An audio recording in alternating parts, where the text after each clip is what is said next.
Hello, everybody. We are here.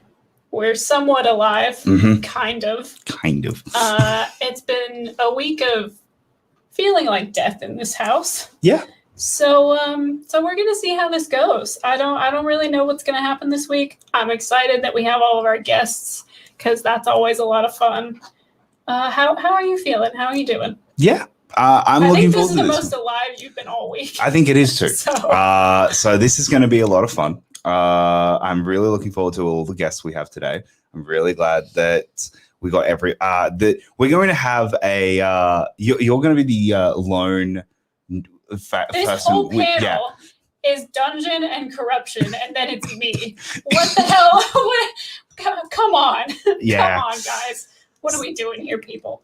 Anyway, I love everyone on this panel. It feels like a personal faction attack on me specifically, but it's fine. It's fine. Well, I wasn't able to introduce him like this last week, but the lovely Adam Collins. How are you? I'm great. No, honestly, Taylor, this is not an attack. This is a recruitment exercise. You have to decide which faction you're going to defect to. So take it as flattery, which is what it is. Okay. I love that. I am so ready to be back.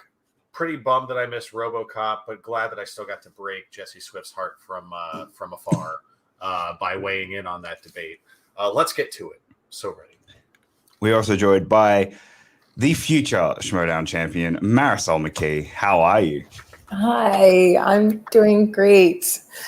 Thank you for that flattering introduction. Yeah, I'm doing great. I'm so excited to be back and see all your faces. Let's do it.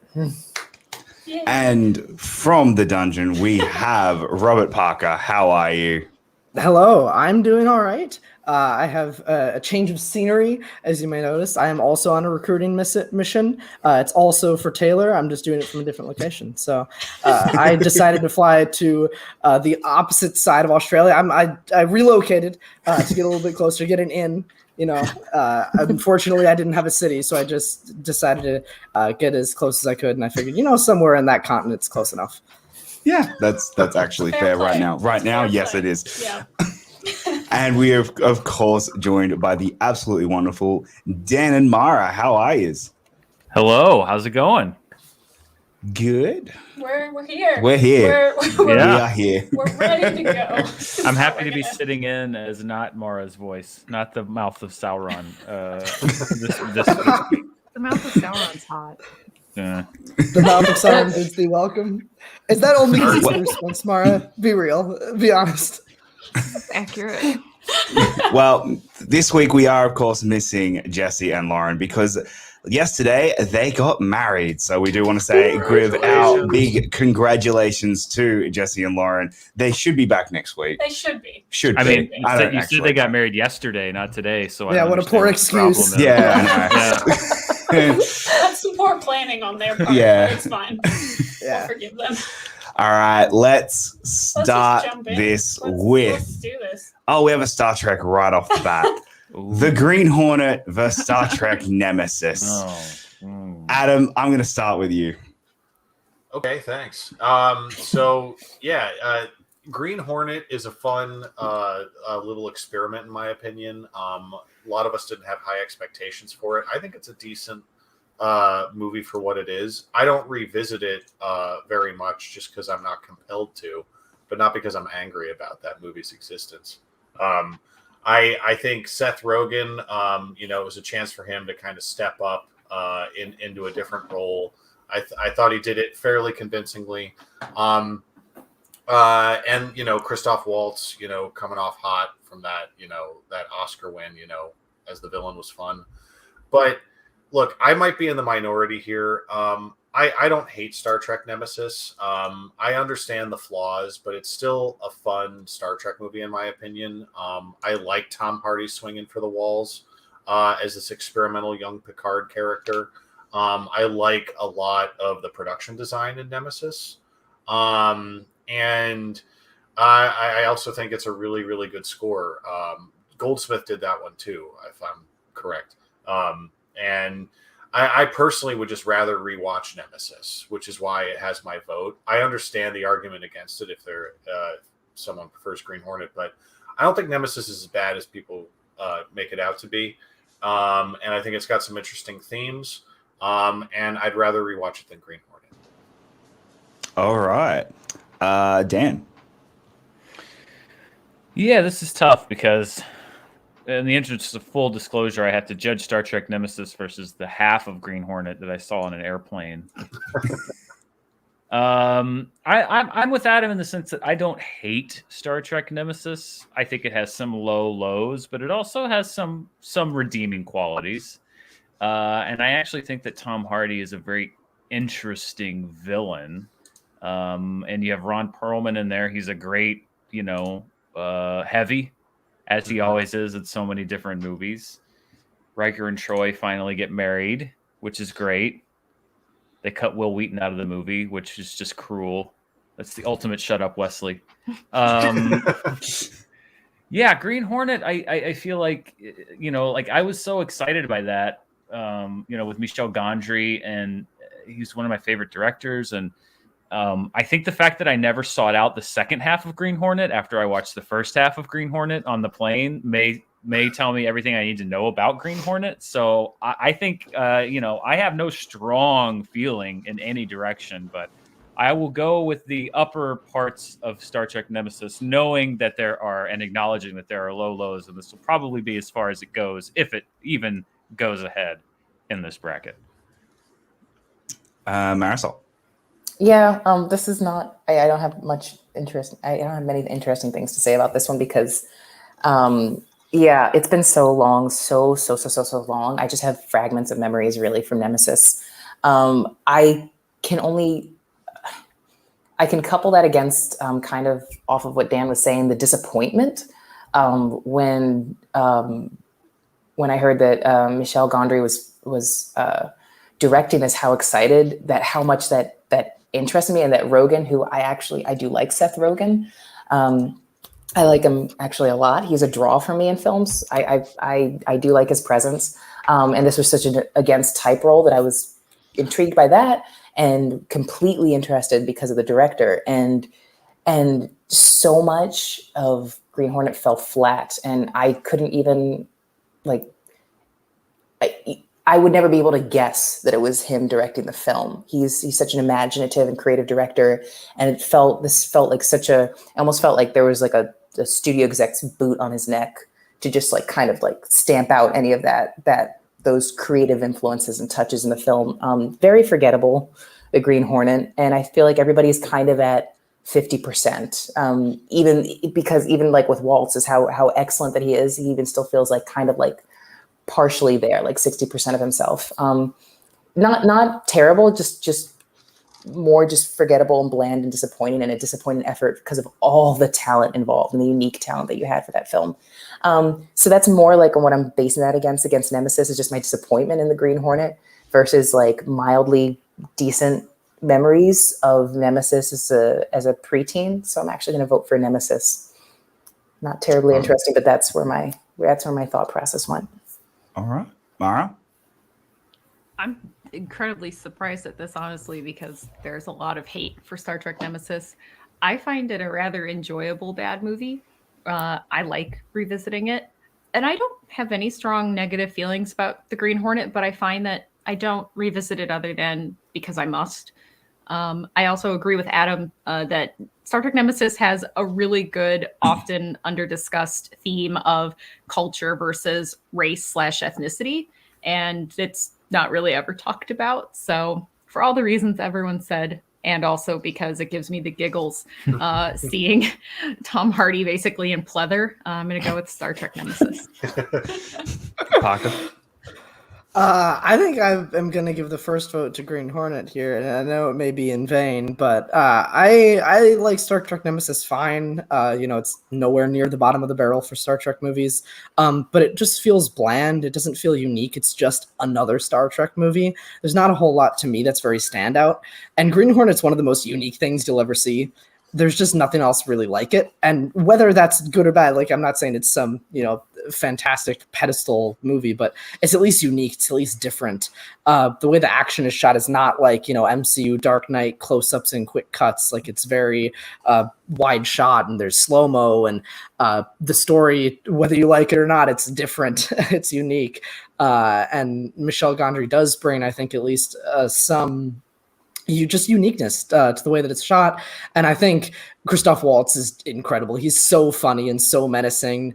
The idea of, a gangster who's losing his edge, who like wants people to fear him again. I just think it's a really interesting character and a very funny movie. And yeah, Nemesis definitely has lows, and like Dan said, it does have some redeeming qualities. Data's sacrifice is really meaningful, and Tom Hardy's is going for it. But I'd rather go for something that's unique rather than just, another middling Star Trek movie. So Green Hornet for me.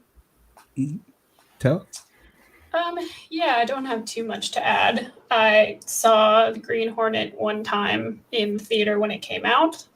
I don't really have much of a memory of it. I never really went back to rewatch it after that.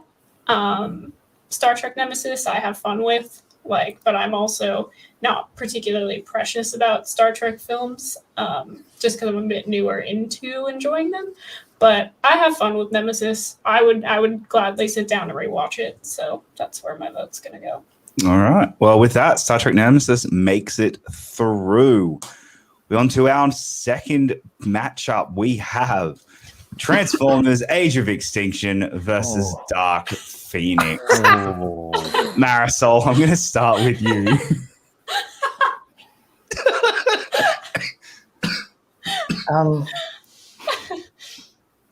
It is such a special honor when a franchise has multiple films that would be considered worst of the decade, when you are the worst film in a franchise full of worst of the decade films. That is almost worth, that's almost like, it's impressive in a way. And as terrible and as god-awful as some of these Transformers films are, Age of Extinction is the bottom of the barrel. It's the absolute worst one. Because I think I was there's a lot of offensive things in all of them and tasteless things in all of them, but I can never get over the willpower to force the underage daughter subplot into the film, and how hard I can imagine that was fought for in some kind of whatever, like in pre-production, like how hard that they fought for that, because they just thought that was just going to be such a win. And I hate this movie. I hate it. And Dark Phoenix is a disappointment, but not a terrible film. And I still really, the thing that hurts me the most with Dark Phoenix is I just feel that this character and this storyline hasn't been fleshed out and filmed by somebody who seems to really, really care and wants to put kind of some passion and some interest in it. It just seemed so dour, so much of Dark Phoenix. And I feel like the cast was kind of tired at this point, even though you've got these Oscar-nominated actors loaded in this cast. You've got such an excellent cast. I felt the fatigue in some of the cast. And while Dark Phoenix is decent enough but disappointing, it just doesn't matter because Age of Extinction is an abomination. So I'm gonna vote for Dark Phoenix. That's as calmly as I could have discussed that. Robert. Yeah. Yep.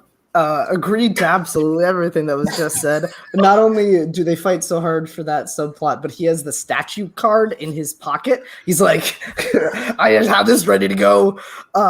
It's the worst. The Bud Light is the worst product placement maybe in any movie ever. He's an inventor. He invents things.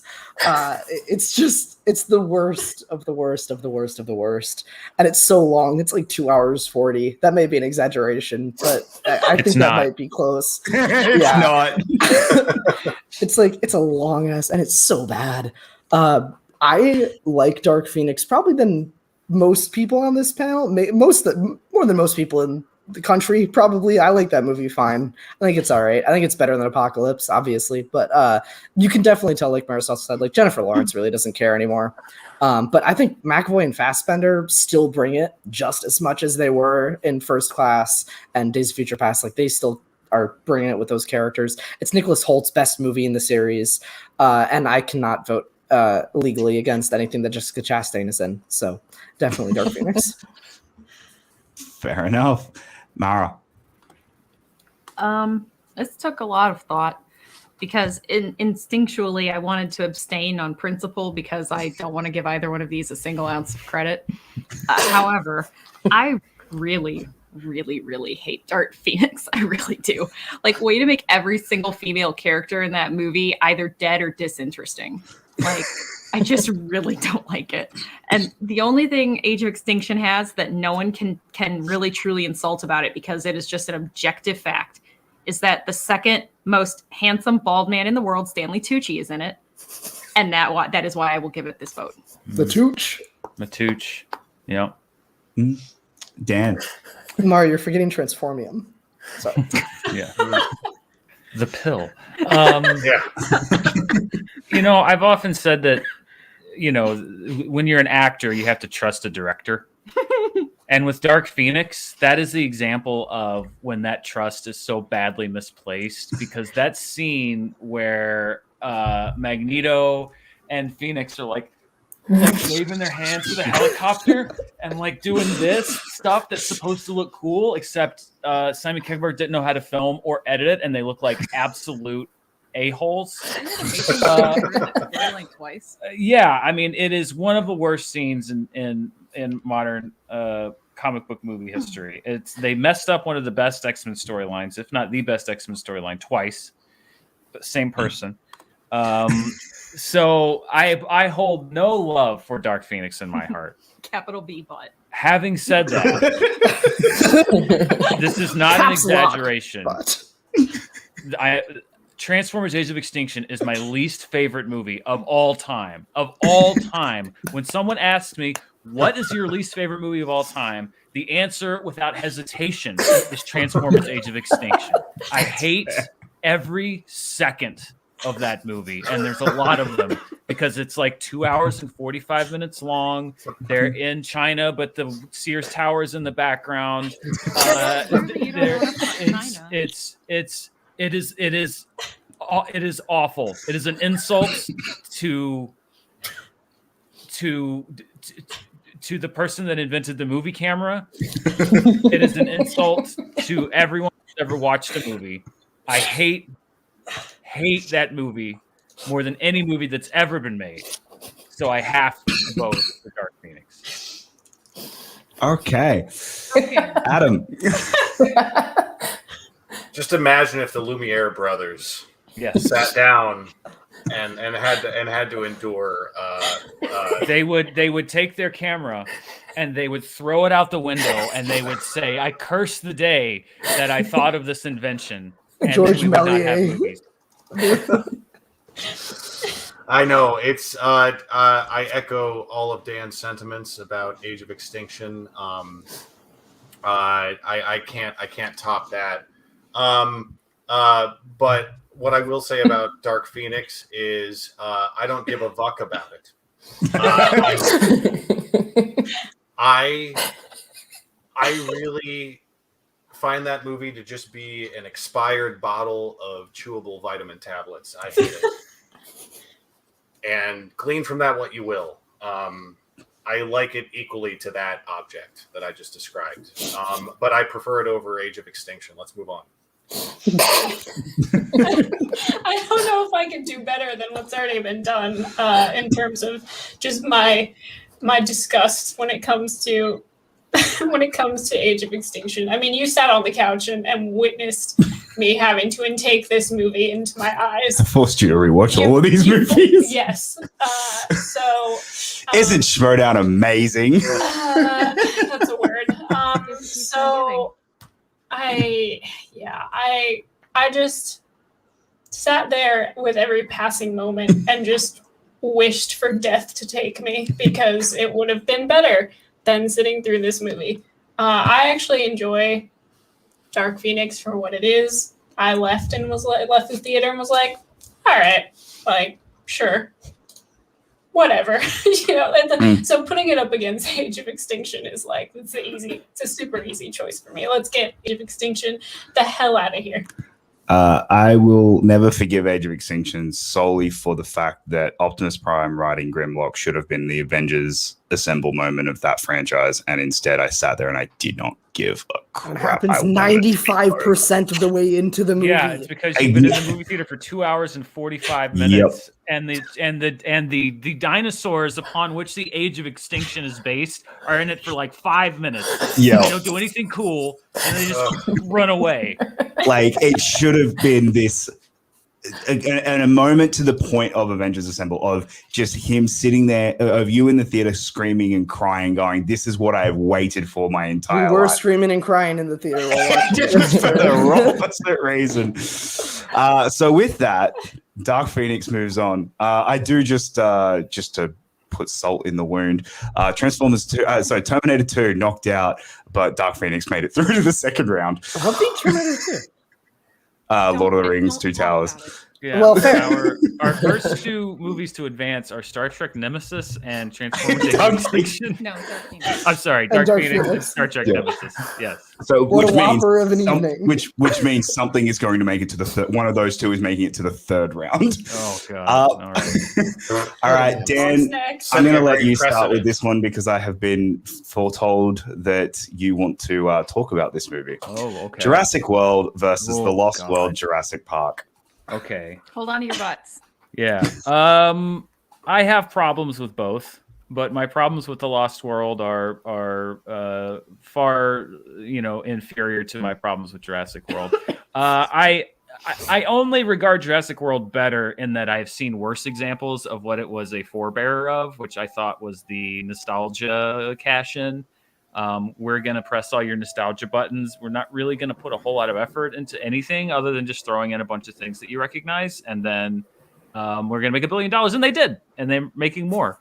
And maybe those will be good. I don't know. The second one wasn't. Maybe the third one will. Probably not, but let's hope so. I actually think, and I've revisited the film many times since, I think that The Lost World Jurassic Park is actually a really solid movie up until they leave The Lost World. And then I've never been a fan of any of that off-island San Diego stuff. It's just too much for me. I think it turns the T-Rex into a joke. It doesn't really make sense when you think about it logically as you can think about a Tyrannosaurus Rex running around downtown San Diego. But I think the stuff on the island, the raptor scene in the tall grass, where that overhead shot and you see the tails, and there's some great suspense. Yes, it is silly that his daughter gymnastic kicked a raptor out of a building, but there are also some cool things. I love the trailer sequence with the glass, slowly cracking, and there's some really, really, really strong stuff in the Lost World Jurassic Park. Jurassic World, I didn't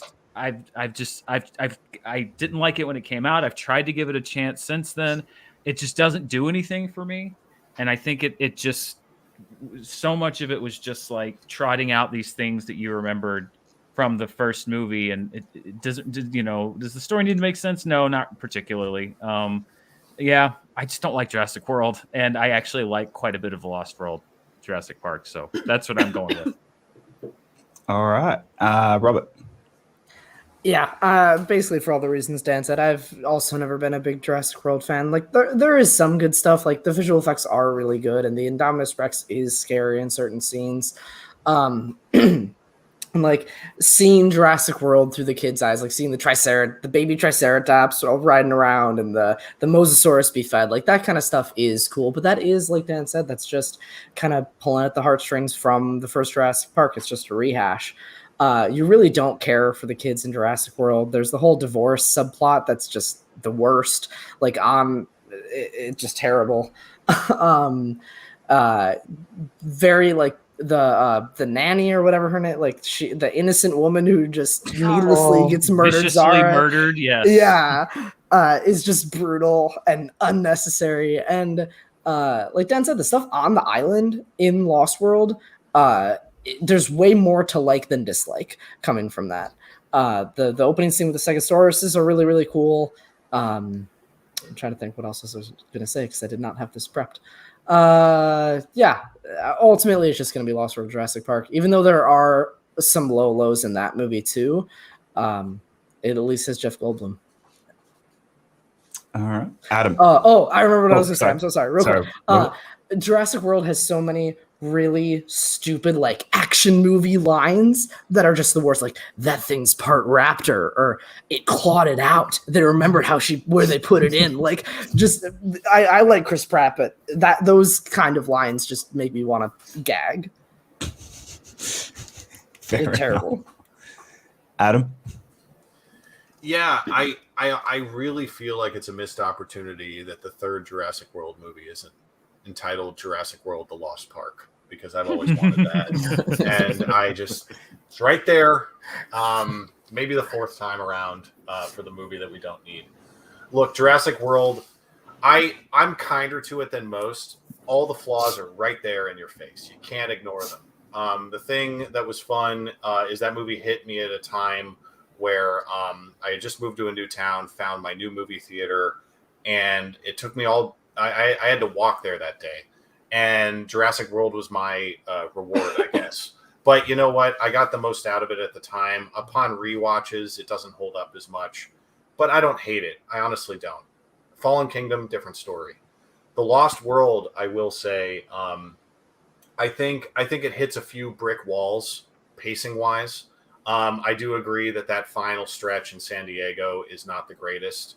But all the practical effects, all the really tight set pieces it gets right, are really memorable, and the cast is very, very likable. And then you add in, new folks, like Julianne Moore and Vince Vaughn, Postlethwaite, Richard Schiff, it's like an unsung hero of that movie.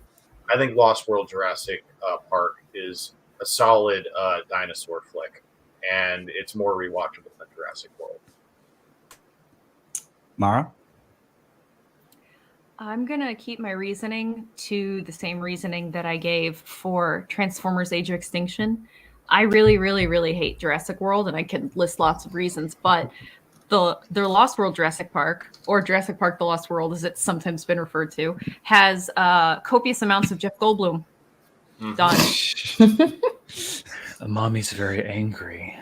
Why does it sound kind of like Nicolas Cage? I don't know. Okay. That RDC is so good.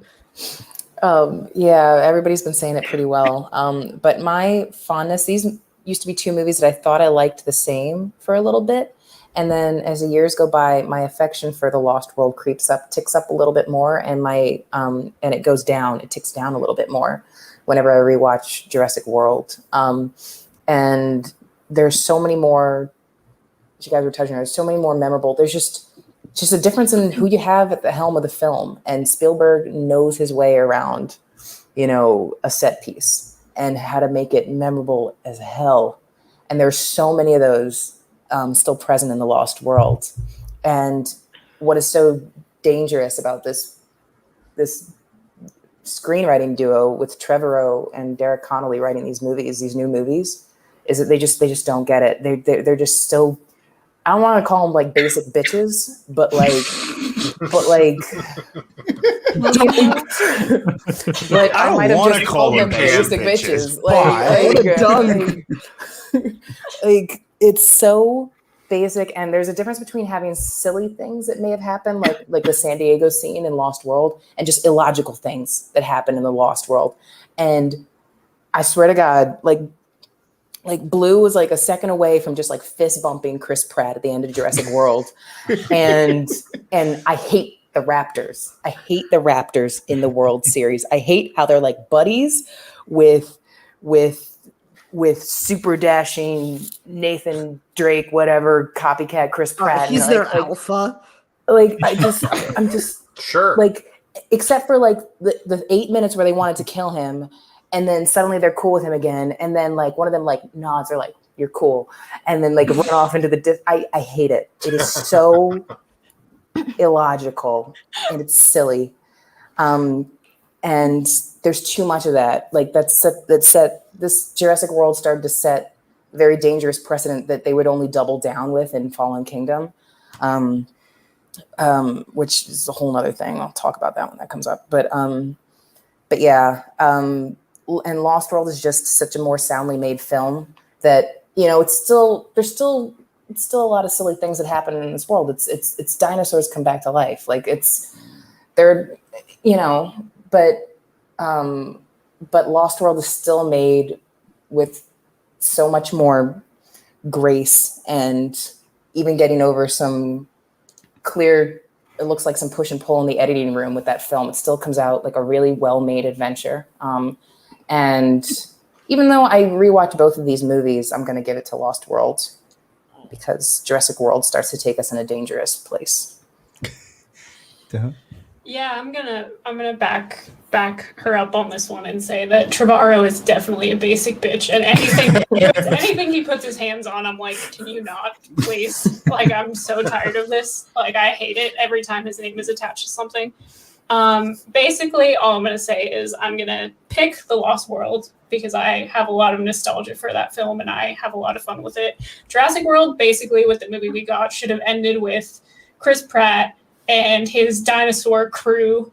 They should all have sunglasses on walking away from an explosion, because that's basically the whole thing of the film. It's like, we're cool and we're this gang, and yeah, masculinity and explosions and cool stuff. I forgot to say, I'm so sorry, I forgot to say, I'll go after Taylor. I'm sorry, I forgot to say one more thing. No, that's all I needed to say. Yeah, Marisol? Yeah, but I think it captures it in the, I remember the promotional, like where they show like 3 minutes of the movie and they were trying to promote Jurassic World, and they just released a clip of the scene where Chris Pratt first meets up with Bryce Dallas Howard, like outside his bungalow, and the dialogue in that scene, like, this is what they used to promote the film. Like, and the dialogue in that scene, like, it's first off, it had to be a script from 1936. And they just didn't update it all. And with all the sexism just ready to go and just used as a punchline in that scene. And it was tragic. I knew that was doomed. The fact that we traded in Laura Dern and then Julianne Moore, and now we get Bryce Dallas, now we get Claire as like our heroine in these movies. Ugh. Makes me want to punch somebody.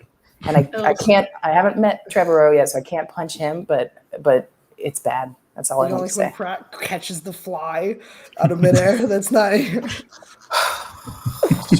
solid bangs though. Well, with that, Jurassic. She's just girl bossing her way through the Jurassic World universe. So right, with that, The Lost World Jurassic Park does make it through. Next up, we have Mad Max versus Harry Potter and the Deathly Hallows Part 1. Parker, I'm going to start with you. I mean, this is super easy for me.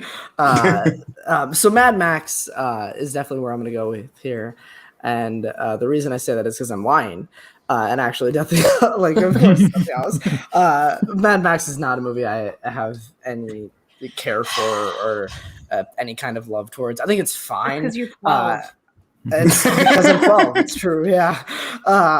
I don't really care about Mad Max. I think Mel Gibson is actually decent in this movie, but it doesn't make sense. It's hard to follow. Like, you're not sure who is being arrested and for what, and whose partner, and why Max is being bribed to stay on the fort. Like, you don't really get it. The stuff with his family and is all right. And I think Toe Cutter is actually a pretty menacing villain, and is like, the performance by Hugh Keays-Byrne is pretty good.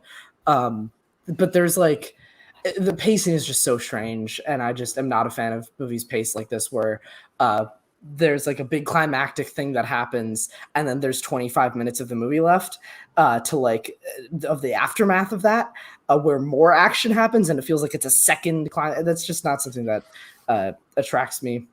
as far as like the pacing and editing thing. Whereas Deathly Hallows Part 1, again, if we're talking direct adaptation of the book, it's almost impossible to adapt Deathly Hallows because all of that movie is like in Harry's head and how he sees Dumbledore and all that kind of stuff. But if you're talking purely cinematically, is just like such an achievement and is such a showcase of the trio and just such a journey from where you started to where that movie ends up. And just all the set pieces are perfect. And Deathly Hallows Part 1 it used to be my favorite Harry Potter movie. I think a couple of this have overtaken it now, but that movie is damn near perfect for me. Adam. Okay. So with Deathly Hallows Part 1, to be fair, I think that the Harry Potter movies are all varying degrees of solid, and I don't have the built-in affection for the source material that a lot of people do. So when I look at Deathly Hallows Part 1, I agree that at that point in the series, it's a very engaging and satisfying dramatic chapter. I think when you go back, when you know the story as well as you do, you can hop into random movies in the series and enjoy them for what they are. But at the same time, that movie is predicated on, 6 movies that came before it. And I think it deserves all the credit it gets because it's a very solid movie, and I think it's likely to win this round. I have to recognize Mad Max and give credit where credit's due for that as well, though, because even though that movie is not flashy, and for people who often engage with the Mad Max movies, I often find that people watch the original Mad Max like second or third, because they see Road Warrior or Fury Road. But I think what the first Mad Max does so well is it's made for nothing. It's an indie movie that put George Miller on the map, put Mel Gibson on the map, and obviously, we know where that ended up. But at the time, he was a very exciting new actor. But in all seriousness, I think Mad Max is kind of amazing. For the miraculous success it had. And I do think Road Warrior improves upon it, as does Fury Road. But I think Mad Max set the tone for post-apocalyptic thrillers, and also for, for lack of a better term, vehicular action films. I just think Mad Max did it. First, it did it well. It made it compelling. It's a tight film that really sets up the character well. And I'm also all about historical context. That's why Mad Max has such resonance with me. Totally understand why people find Deathly Hallows Part 1 the more rewatchable, entertaining movie, but I'm going to vote for Mad Max. All right. Mara. This is actually really tough because I'm not 12. And so I not only have appreciation for Mad Max for all the reasons Adam said, but I also do have a healthy amount of youthful nostalgia for it. Again, because I'm older than 12, Robbie. But you're going to say that and people are actually going to start believing it. You know that, right? Well, if you were 12, it would be incredibly and grotesquely inappropriate that you came and spent the night at my house. So you're definitely older than that. Dan and Mara hosted a 12-year-old. Don't even say that on the internet. Oh my God. That's a headline right there. That is a headline. Can you imagine that tweet? Oh. Anyways, so I will say this, though. I think that Deathly Hallows is probably one of the very rare cases where splitting it into 2 parts was not only the right choice, but the necessary choice. I know there's a lot of criticism from some people that Hallows 1 is vastly inferior to Hallows 2, but I think that it's necessary to tee up the stakes of 2 with just that last little bit of character development that you give to your 3 primary cast members in Hallows 1. It truly is a really, really tough choice, but because of the complexity and what could have been easily, I think that generally speaking, most people, even if Hallows is lower in their overall Harry Potter favorites, no one that I've known that has an appreciation of them, like as in some people just don't like that sort of heightened fantasy-esque stuff, and they're not going to like any of the movies, but no one says it's a shitty movie. So I'm going to give it a lot of credit for the fact that I think that it had all of the expectations, and I think generally speaking, it it hit all of the things that it needed to hit. And despite my intense love and nostalgia of Mad Max, for the fact that it had so much to do and that I think it achieved it, I'm going to pick Deathly Hallows. Okay, Marisol. Yeah, actually, I like this discussion because this is actually, I thought this was really simple when I looked at it, and then it is actually a lot more difficult than I see. There's a lot of nuance, there's a lot of layers to this, and I am one of those people who does like to bring in like impact and legacy into this. But Deathly Hallows, and so that's what I'm looking at with Mad Max, and which is a movie that honestly I admire more than I enjoy, and I do agree with the flaws, especially what you're saying, Robert, about it. But also what you were saying, Adam, it did set up, it did start to define a subgenre of film and a certain type of certain subgenre of sci-fi and dystopian films that we would see. And it is a marvel of independent filmmaking, and it deserves a lot of credit. And it was just a dude in Australia making a movie, and it became this. There's so much history and legacy to it to honor and appreciate. But I also think that Deathly Hallows also did that in its own way. We're talking about the seventh movie in a franchise, in a multi-billion-dollar franchise at this point. What franchises are strong after like 7 movies in? And not only that, but it also was the first of this type to then make that move, which was radical. I remember it. You know, it's just everybody just started doing it after this, but it was a really big deal that they were splitting this book into 2 films, and that was considered a really risky move. So Deathly Hallows Part 1 also like has its place and was also pushing and setting and doing things that hadn't really been done in its own way.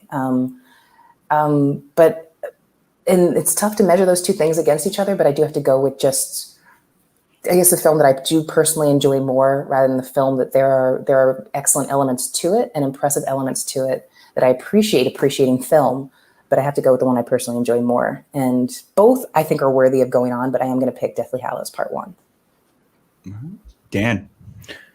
I agree with Adam in a few points. I think that Mad Max was definitely and remains a very influential film. But I also agree that The Road Warrior and the other Mad Max films, to an extent, particularly Fury Road, built on that and improved upon it. I don't know which Mad Max films have already come through the bracket. I'm a short-termer here. But I will say that Deathly Hallows Part 1 for me, I understand the criticisms, because I remember when I saw it, people said, well, what did you think? I said, well, I'll have to see the second one because it's hard to put this one in context without seeing what the next movie is going to be. At the same time, I think that it is the second one is about resolution and the big battle of Hogwarts, obviously, and a lot of the big events that have to finish the franchise out, or we had hoped. And I think that this one is a lot of the character stuff. And it's actually done really well.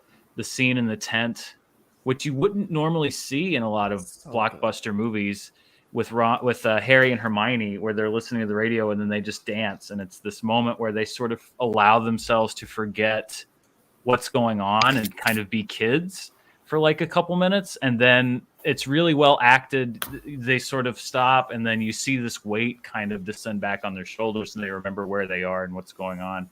That's a really slow moment that you don't see in a lot of movies the size of Harry Potter, because they don't usually have time for them.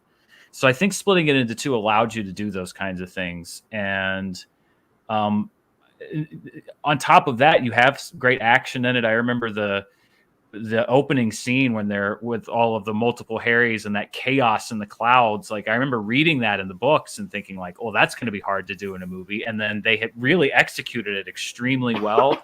So I think it's a great combination of like a lot of the character work, that conflict between the 3 of them, and the sort of, to borrow a metaphor from another fantasy trilogy, the breaking of the Fellowship and then reforming. All of this, it sort of puts to bed this conflict between Ron and Harry and Hermione. Emma Watson actually has a really perfect comedic moment when Ron comes back and he's just like, I vote we do Hermione. I vote when she, I mean, she's obviously trying too hard, and she kind of looks at Harry and just kind of puts her eyebrows up and walks away. It's just such a small thing, but it's great. So I think that Mad Max deserves the reputation it has and the praise that it gets. But on a movie level, I think I'm gonna have to go with Deathly Hallows Part 1. Okay. I'm gonna cede my vote to you on this one. Okay. I want you to talk about this. If I've it was probably all offended you horribly, Jacob, and I'm sorry. No. If it was Road Warrior or Fury Road, this would be a lot harder. This would be a lot harder for me. The first Mad Max film is good, but not great. Whereas I really love the first, Deathly Hallows Part 1. I think Deathly Hallows Part 1 is one of the most important movies in the Harry Potter franchise because it sets up everything to do with Part 2. If you don't have Part 1, Part 2 just doesn't work at all. And I think that doing the splitting it into 2 movies was an inspired choice before everyone then saw the success that Harry Potter had and went, oh, we can manipulate that as well. We can just do it as well and get $2 billion instead of the $1 billion that we're going to get. And I don't think anyone ever has actually pulled it off as successfully, except maybe Avengers, which wasn't actually a split. So like, I think this is the movie that you get to spend the most amount of time with these characters, and it doesn't feel like it has to rush to something. And as someone who loves these movies, they are constantly rushing towards the end of the movie where there is the big battle. And this one feels like, no, we can take our time. We can do what we can develop these characters and actually show that all 3 of our main characters can act, like that they're good actors, that they're not kid actors who grew up and we were stuck with these kid actors who are now adults. They are actually really talented actors, and we get to see how good they are in these movies. So I would be going Deathly Hallows Part 1. And yeah. All right. With that, Deathly Hallows. Oh, yeah. Real quick. I'm sorry. I'm so sorry. Deathly Hallows Part 1, you guys are talking about how it like takes its time, which is absolutely true, but it doesn't feel slow. It doesn't feel like dragged down. The pacing is good. Where in other movies where they split in half, things like Mockingjay Part 1 is just a slog of a movie because nothing happens. In this movie, it is a lot of character development. It is a lot of walking and adventuring, but stuff still happens. It's still, the pacing is still absolutely perfect, even though they are taking their time in between, which is something that's worth talking about, I think. No, definitely. Well, with that, Harry Potter and the Deathly Hallows Part 1 moves through. To answer your earlier question, Dan, Road Warrior beat out Dark Knight Rises. Ooh. And next up we have Mad Max Fury Road versus Watchmen. Mara, I'm going to start with you because I haven't started with you yet. Is it because I grinned? That's what I thought about this. I thought about this a lot. They are both very stylized movies, and they're both visually stunning. They both have a lot to do. And the one thing that just made it, there is no way that it became a tough decision when I realized the fact that I truly think Mad Max Fury Road is a perfect movie. And I don't even need to say anymore. It's just, I think it's a perfect movie. I think it was robbed for Best Picture, and I'll die on this hill. Marisol. Oh. I want Mara and I to stay friends. I'm not angry at Watchmen. If that movie goes through, I'm going to champion an awesome movie going through. Speak your truth. I adore Watchmen. It is right up my alley. It's exactly the kind of superhero film that I didn't know I always wanted in my life until I saw it. And it starts with some pretty excellent source material, and it was in the right hands. It was with somebody who just loves to dive into the operatic, somber, darkest places of superhero lore and these stories and the darkest places that these characters can go. And my favorite thing about Watchmen is it's a superhero movie that has actually very little superheroing in it. You know, that's one of my favorite things about it. It's more just like it's a series of character studies or just character pieces, just deconstructing the the the deterioration of some of these characters and their what makes them strong and weak on the inside, pretty much most of this film. I find this film fascinating. I love rewatching this film. I think it's a great fit for Snyder when he gets. This is what got me so excited for him taking on the DCU, seeing all his work here in Watchmen. And while Mad Max, I know, is one of the most universally, I guess, beloved films of the decade, it seems like, from the 2010s, I felt like a pariah for a long time because I didn't have those feelings for this film. I really thought something was wrong for me for a while because I thought it was decent, but I wasn't. I was puzzled as to why it was being heralded as just, it doesn't matter. I'm not really going to get into that. I enjoy what Fury Road has to offer enough, but nowhere near on the level that I appreciate Watchmen, which is one of the most unique superhero films that's ever been made about superheroes, and just about even take away the element of them being superheroes. Like I said, it's a dive into the ugliest and deepest and parts of just people. And it's almost 3 hours, and I would take another hour of this film. I adore Watchmen, and I would fight to keep it over Fury Road. Okay. Adam?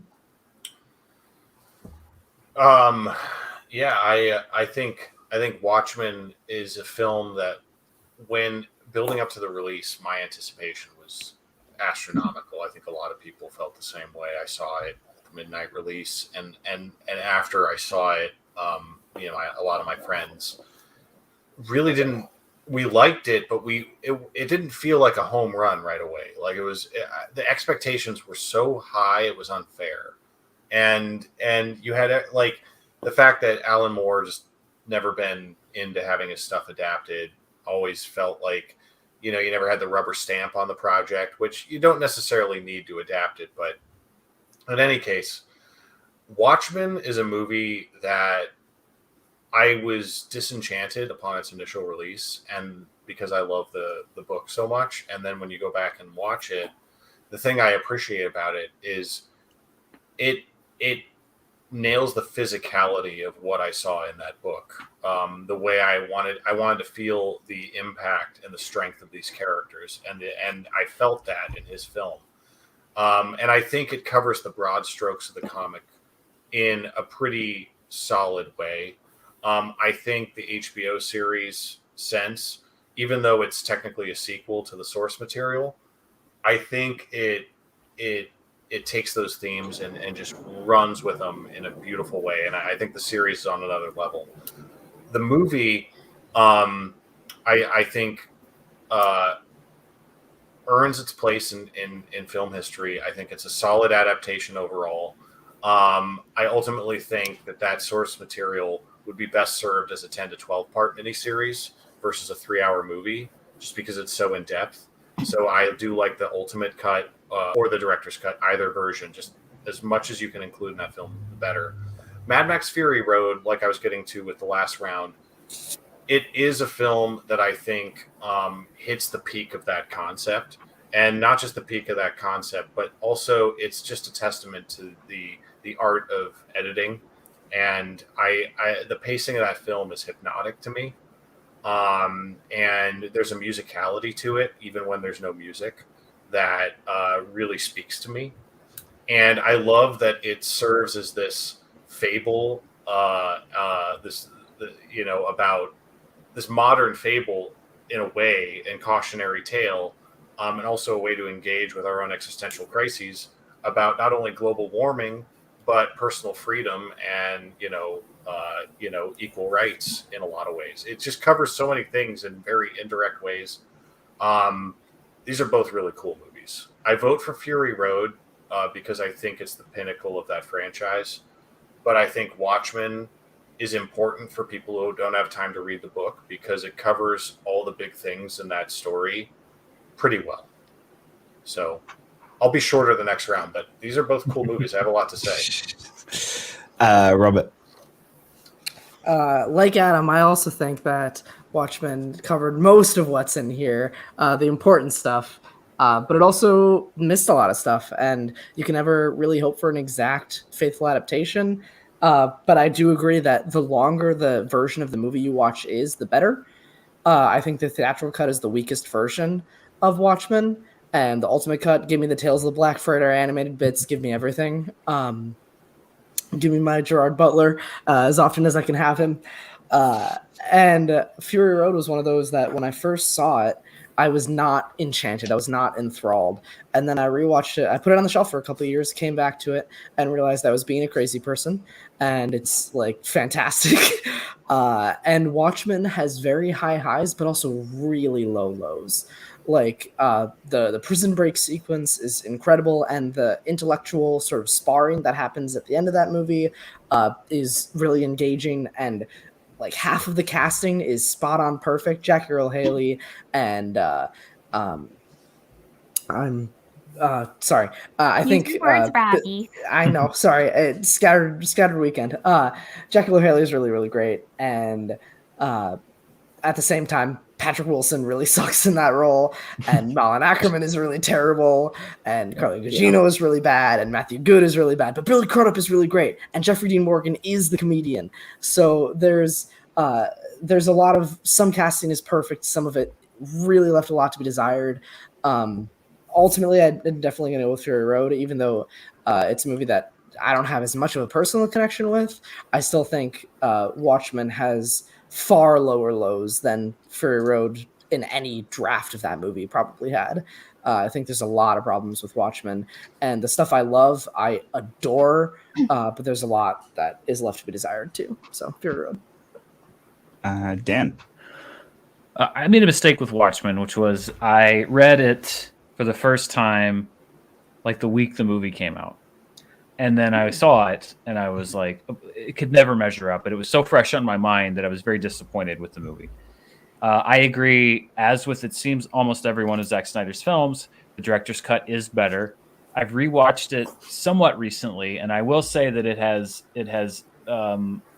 improved in my estimation remarkably since it first came out.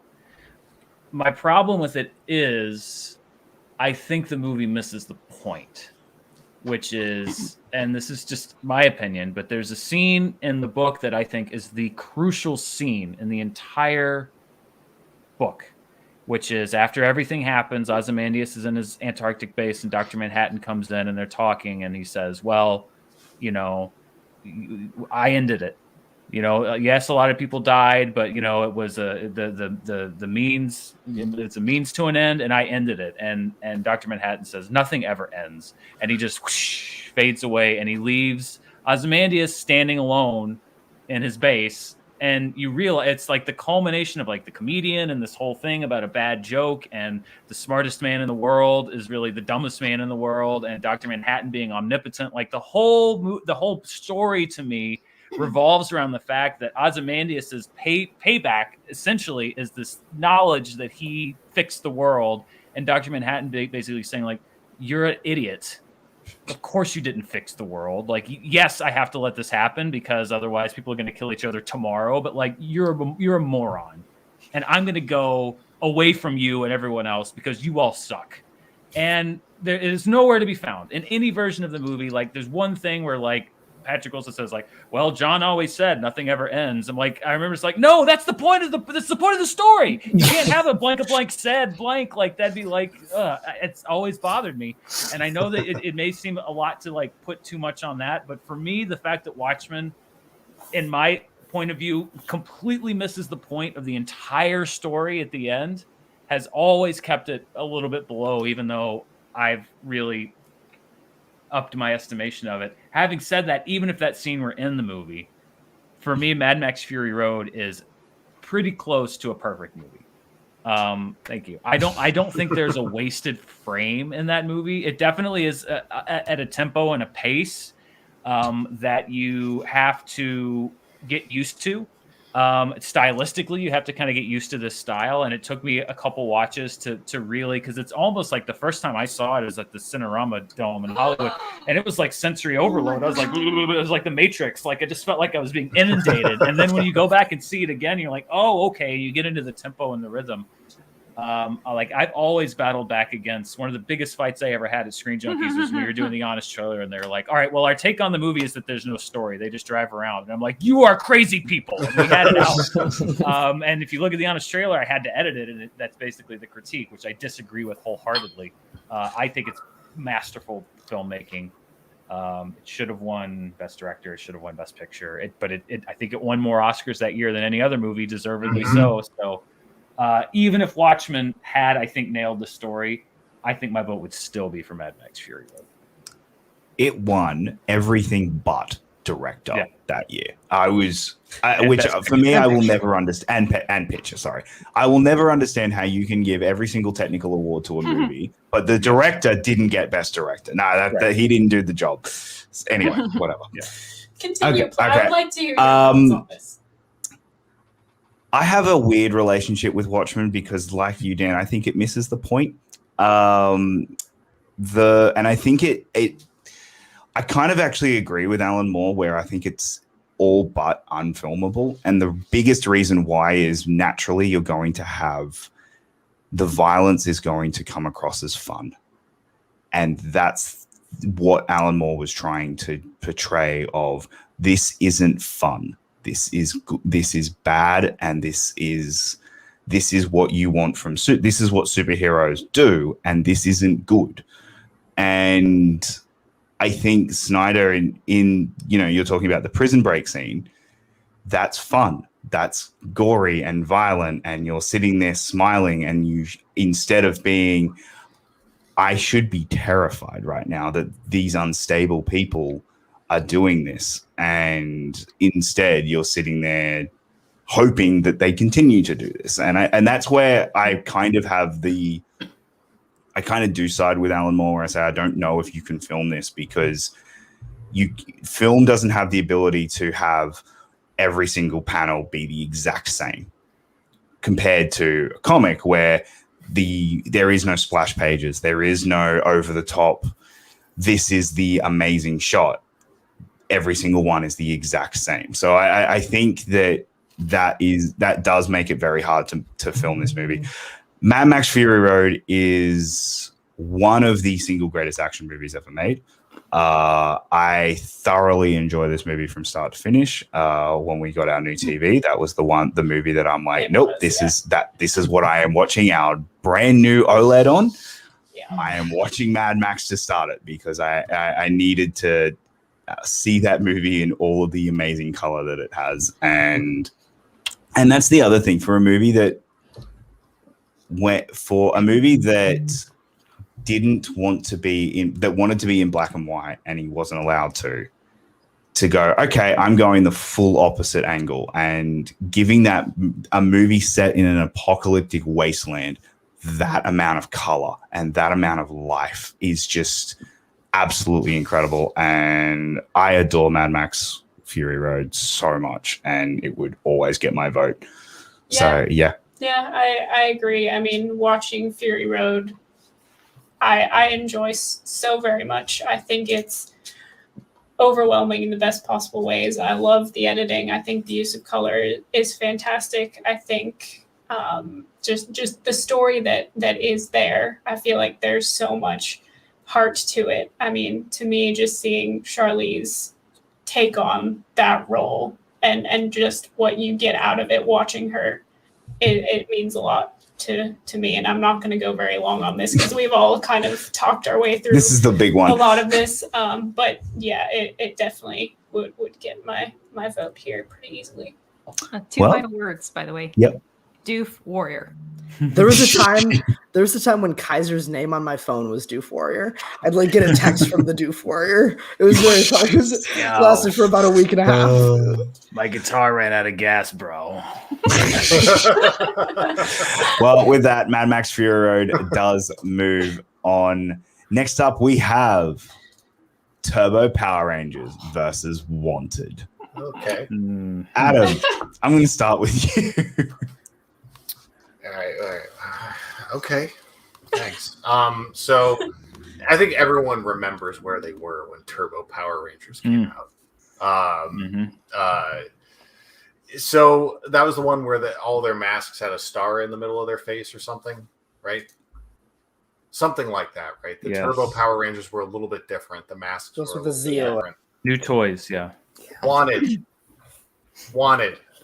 Okay, like Turbo Power Rangers, like if we want to get into the nuance and make sure we do a thorough examination of the facts here, it was a barely theatrically released film, and you have to go out of your way to watch it, to find it.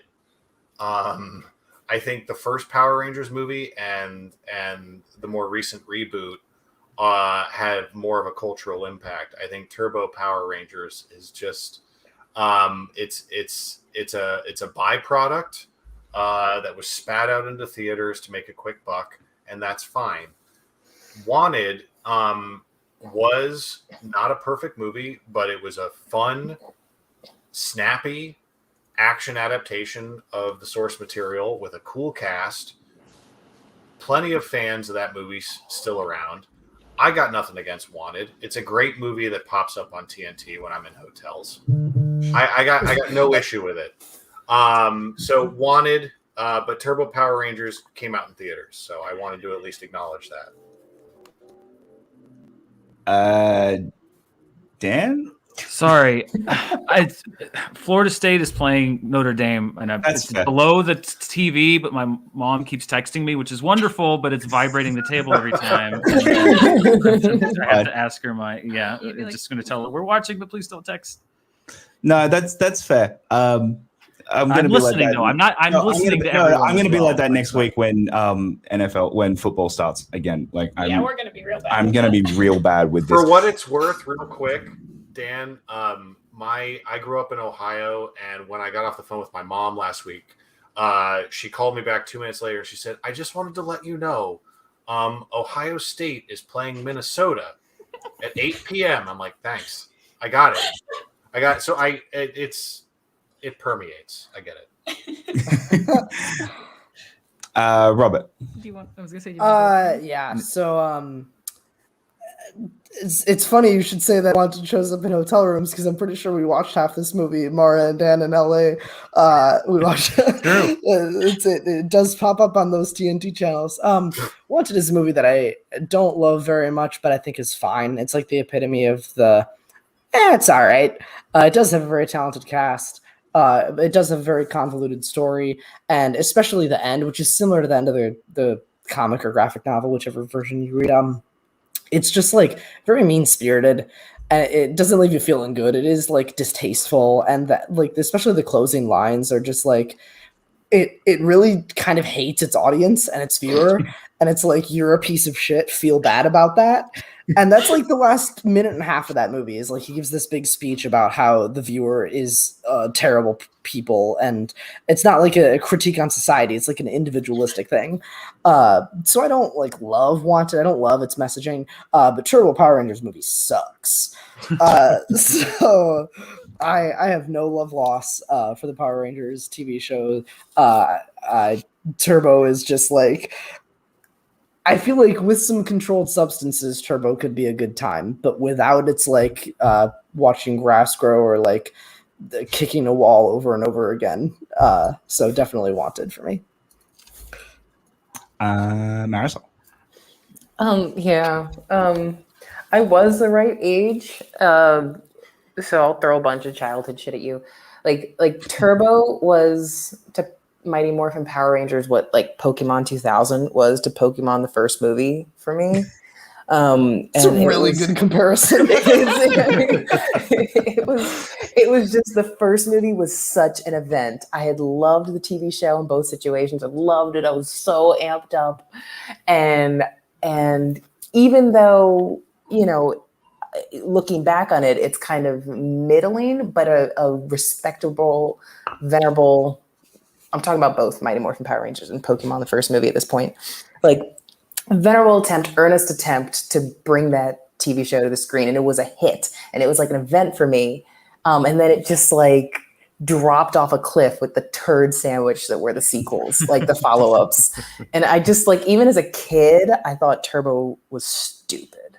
And that's saying a lot because I loved the Power Rangers TV show.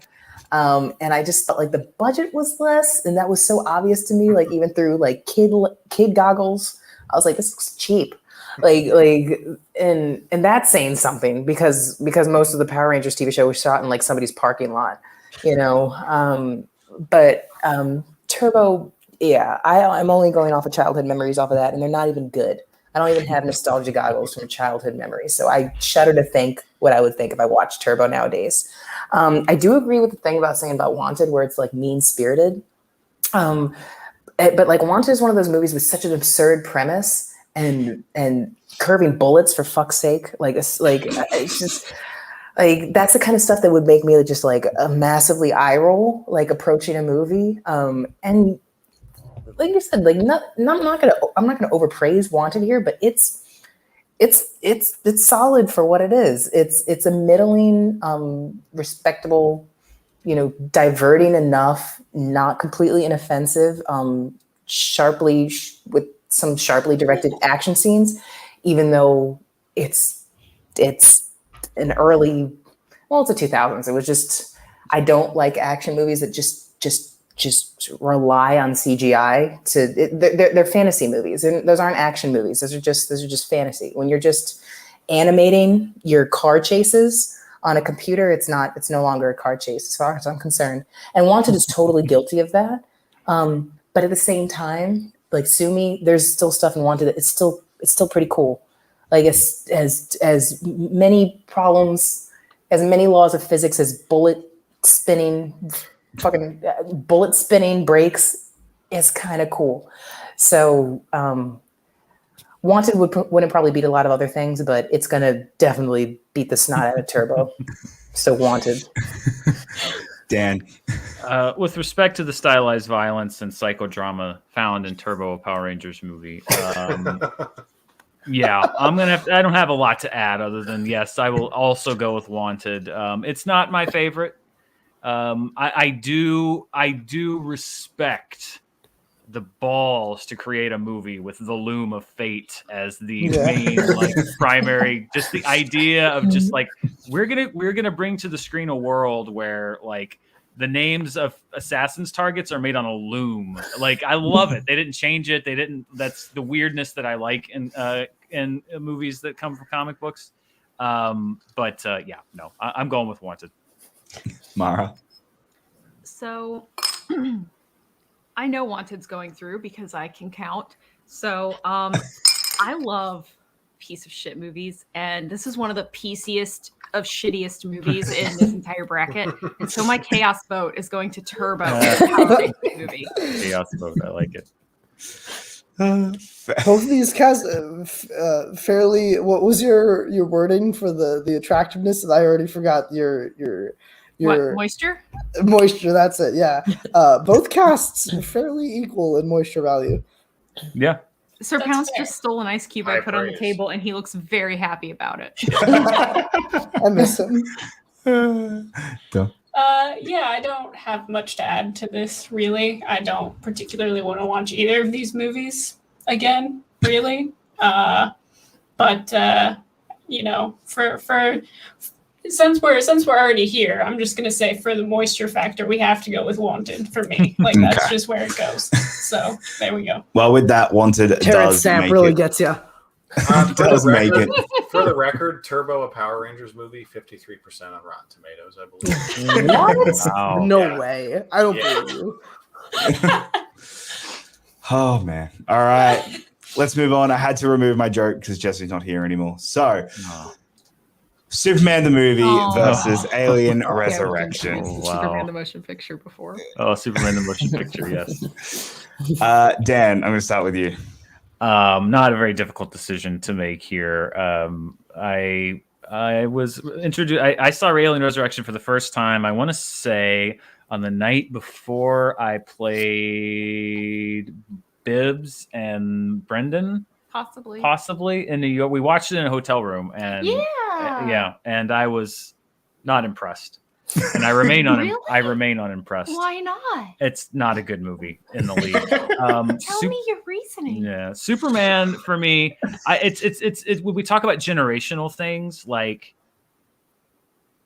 I am of a generation growing up where really the only until the mid 90s into the late 90s, when you talk about superhero movies, the real classics, the only two real classics were Superman 78 and Batman 89. And then things exploded and you had this huge boom. But like Christopher Reeve and Michael Keaton, for me, when I was 5-6 years old, that was superheroes. Those were the two, at least as far as movies go. And I wanted to be Superman when I was a kid, and I would draw Christopher Reeve as Superman, but I would pretend it was me. But I have only, I didn't really appreciate his dual performance, Christopher Reeve's, until I got older. And then I saw what he's doing. And he was able to give both of those characters such a distinct physicality, vocal inflection, etc. You believed why somebody would not understand that Clark Kent was Superman, because he's just so wimpy and pathetic and clumsy. And then he, can just draw himself up into that posture, and then he's Superman. You see him become Superman. The effects generally, there's some back projection stuff, but the effects generally have held up fairly well since 1978. And Gene Hackman is a wonderful villain. The late great Ned Beatty. You even have like Valerie Perrin as Miss Tessmacher, who is a great, she actually puts some humanity into what is usually kind of what we saw with Parker Posey, kind of a character that would just be written as ditzy. Like she actually gets a little dimensionality, and you understand that she feels guilty about what she's doing. I think that Superman is still a great movie, the 78 version, and Alien Resurrection is very much not. So I will be going with Superman, the movie, 1970. Mara. First, let's just analyze moisture, because I haven't done so yet this evening, despite many opportunities to do so. One exception being, of course, I brought up Tucci, because how do you not? Yeah. Man, Christopher Reeve's Superman is just like, he is universally attractive to people of any and all genders, sexualities, and persuasions. A tree would find him attractive. Now, don't get me wrong, Sigourney Weaver, also I'm very thirsty. She is just, but the only reason, Dan, Alien Resurrection didn't work, if you ask Joss Whedon, they didn't read the lines right. Oh yeah, they didn't read the lines right. They didn't read it right. Yeah. It was written flawlessly. Who do I have to lines. fuck to get off this ship is a line in that film.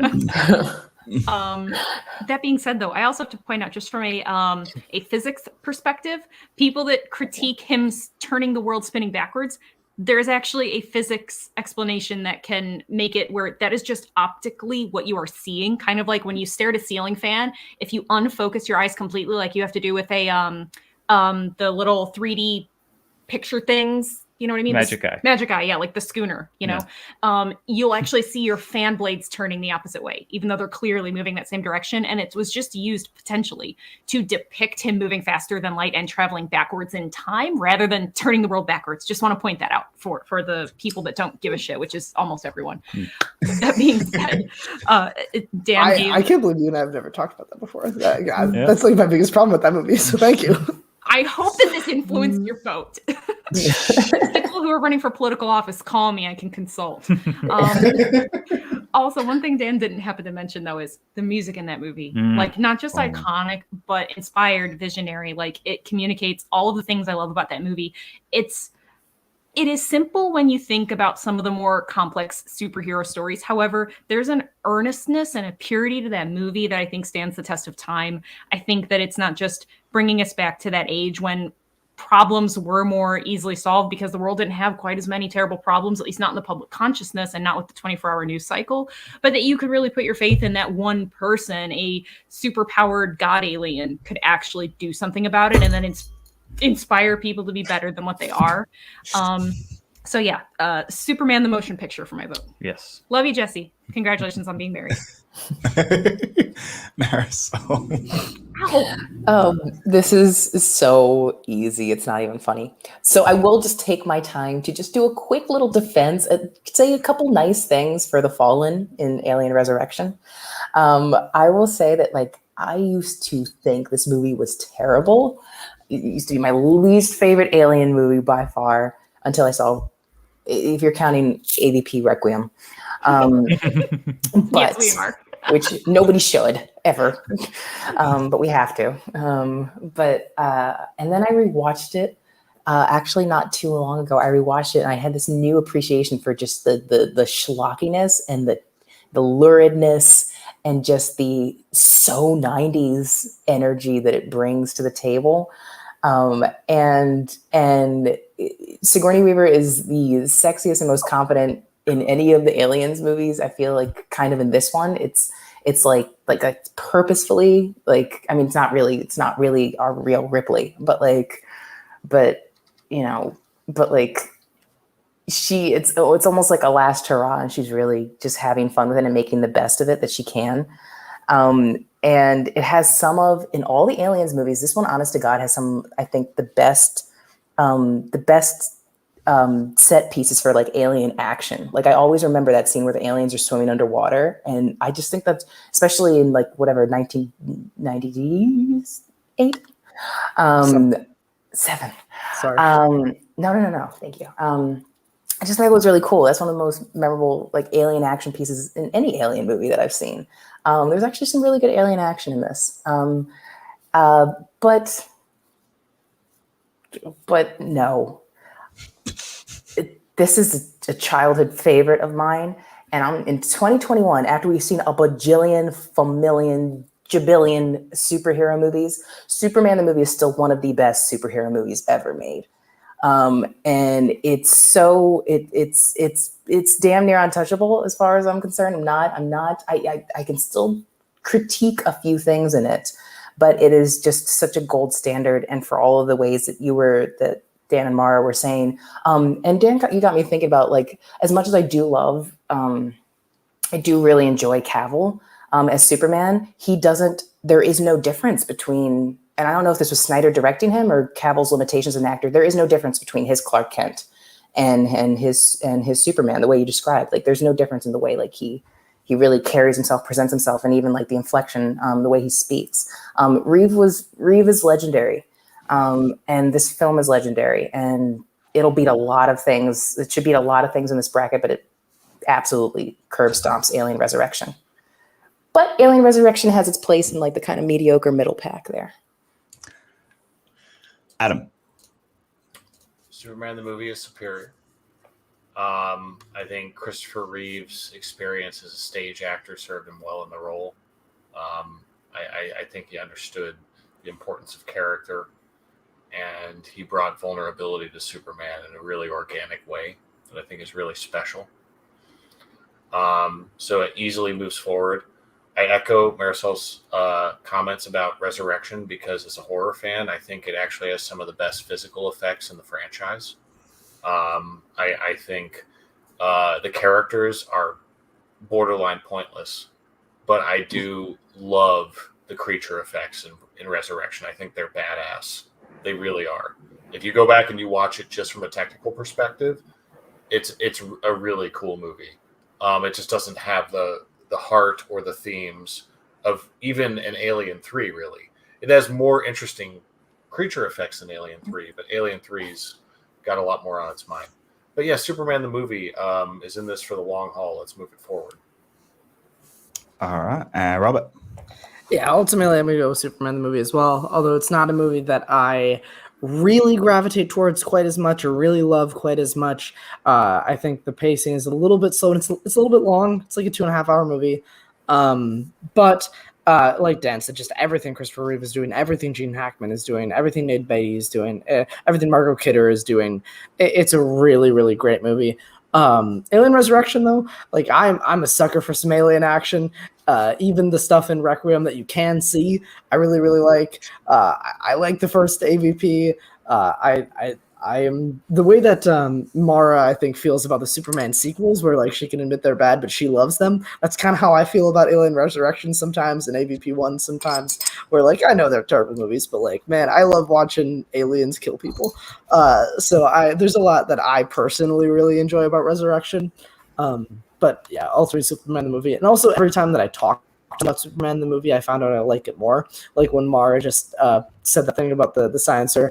One of my favorite conversations I've ever had with Adam Witt was talking about Superman the movie, and he pointed out this wonderful thing that I never noticed before that Gene Hackman does when he's talking about launching the missiles in opposite directions, and Valerie Perrine, Miss Tessmacher goes, "But my mother lives in Hackensack," and Gene Hackman looks at his watch and goes, and just shakes his head. It's just one of the best moments in that movie. It's just so funny. It's so good.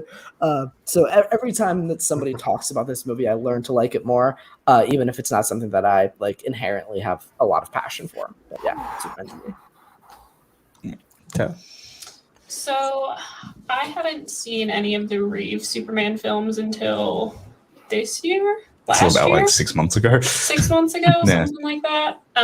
Which I know is like a crime in the film community, but that's fine. I'll be a criminal. I'm in Australia already, so I'm in the right place. But it made me kind of sad.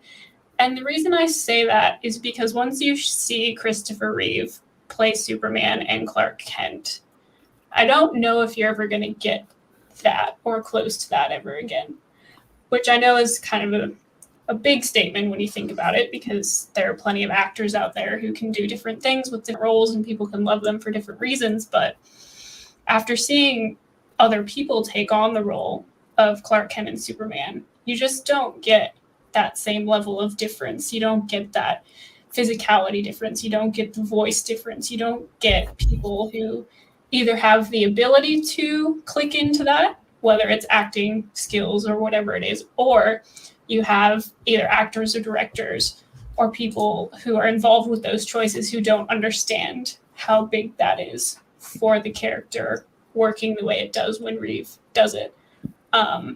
So this is a very easy choice for me, but it's just something that I think about, having seen them very much out of order in terms of how I was introduced to Superman on film.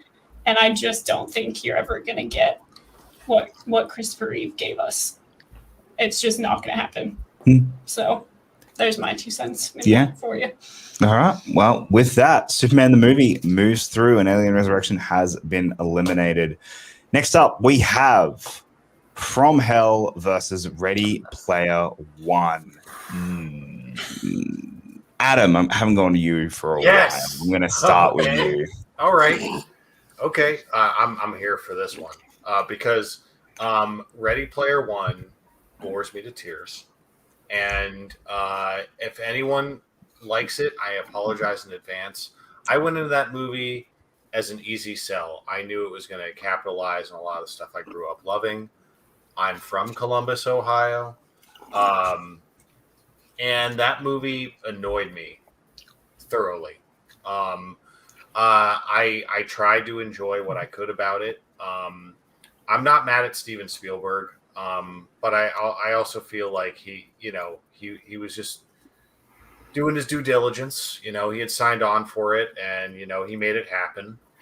But I didn't feel any of the heart of Spielberg in that movie.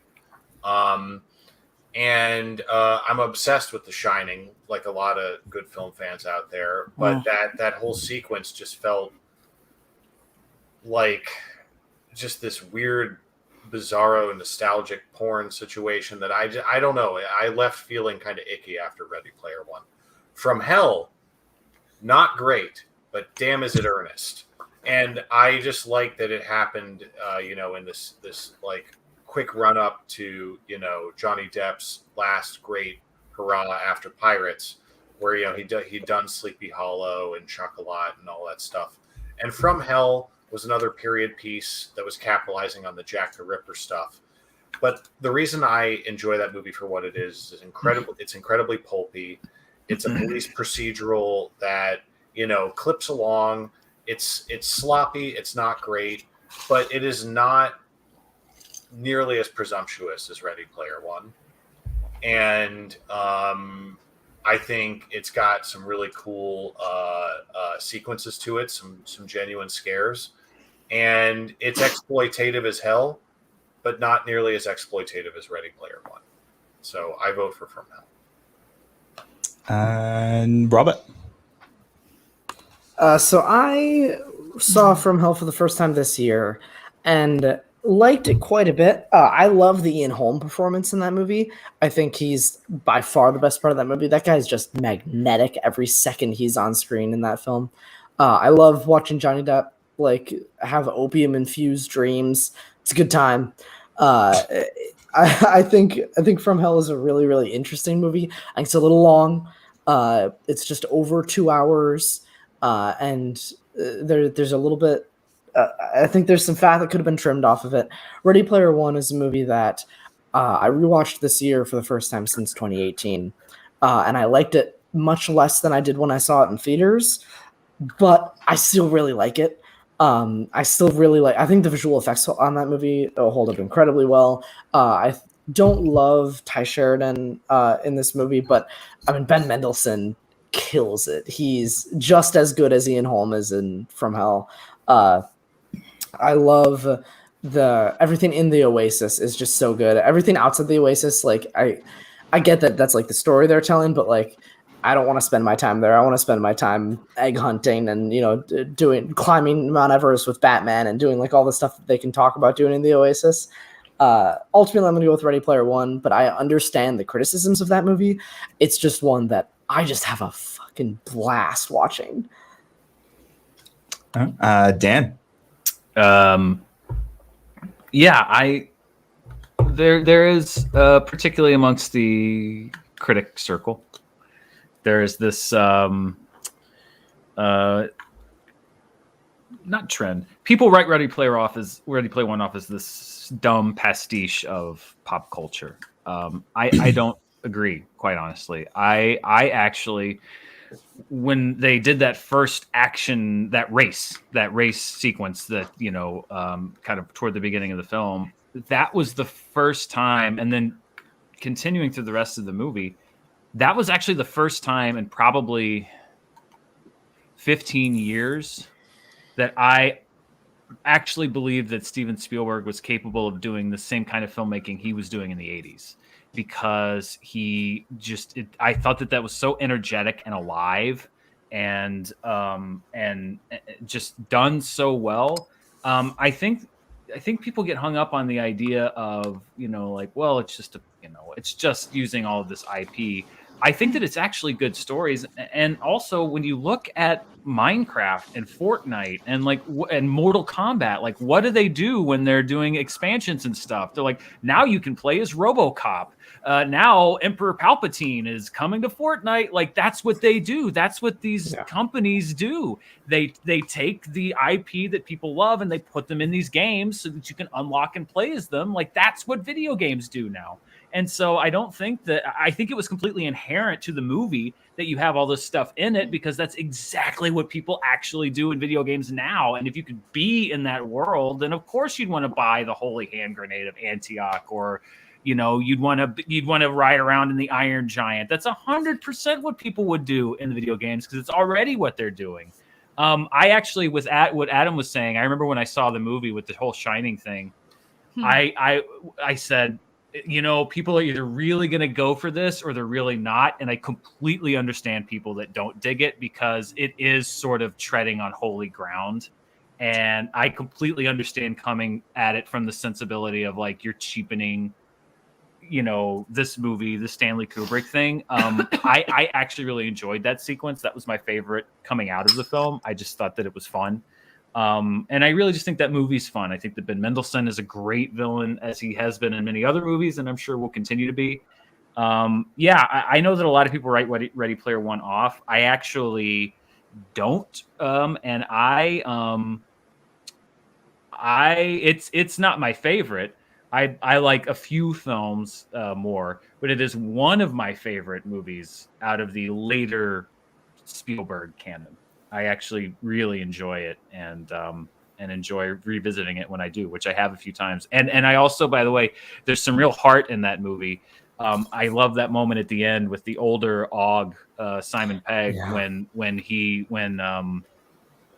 Ty Sheridan says that, like, I want to bring my friends along, and he just, like, it's really well played, and it's just the idea that, like, he sees now that this guy's not going to make the same mistakes that his friend did and push him away, and he gets very emotional. And I think there's some actual heart and some emotion in the movie. I don't think it's this sort of soulless, cynical product that I thought that a movie like Space Jam: A New Legacy was, because you're just including it for the sake of including it. I thought there was a reason for it. So I actually really I like Ready Player One. Marisol.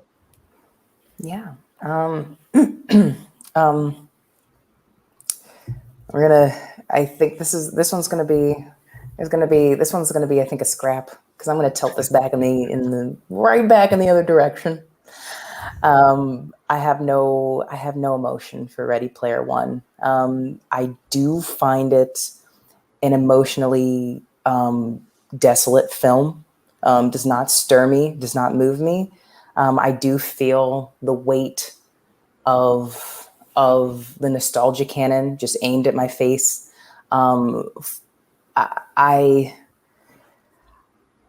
It does feel like a shallow affair, much of the film.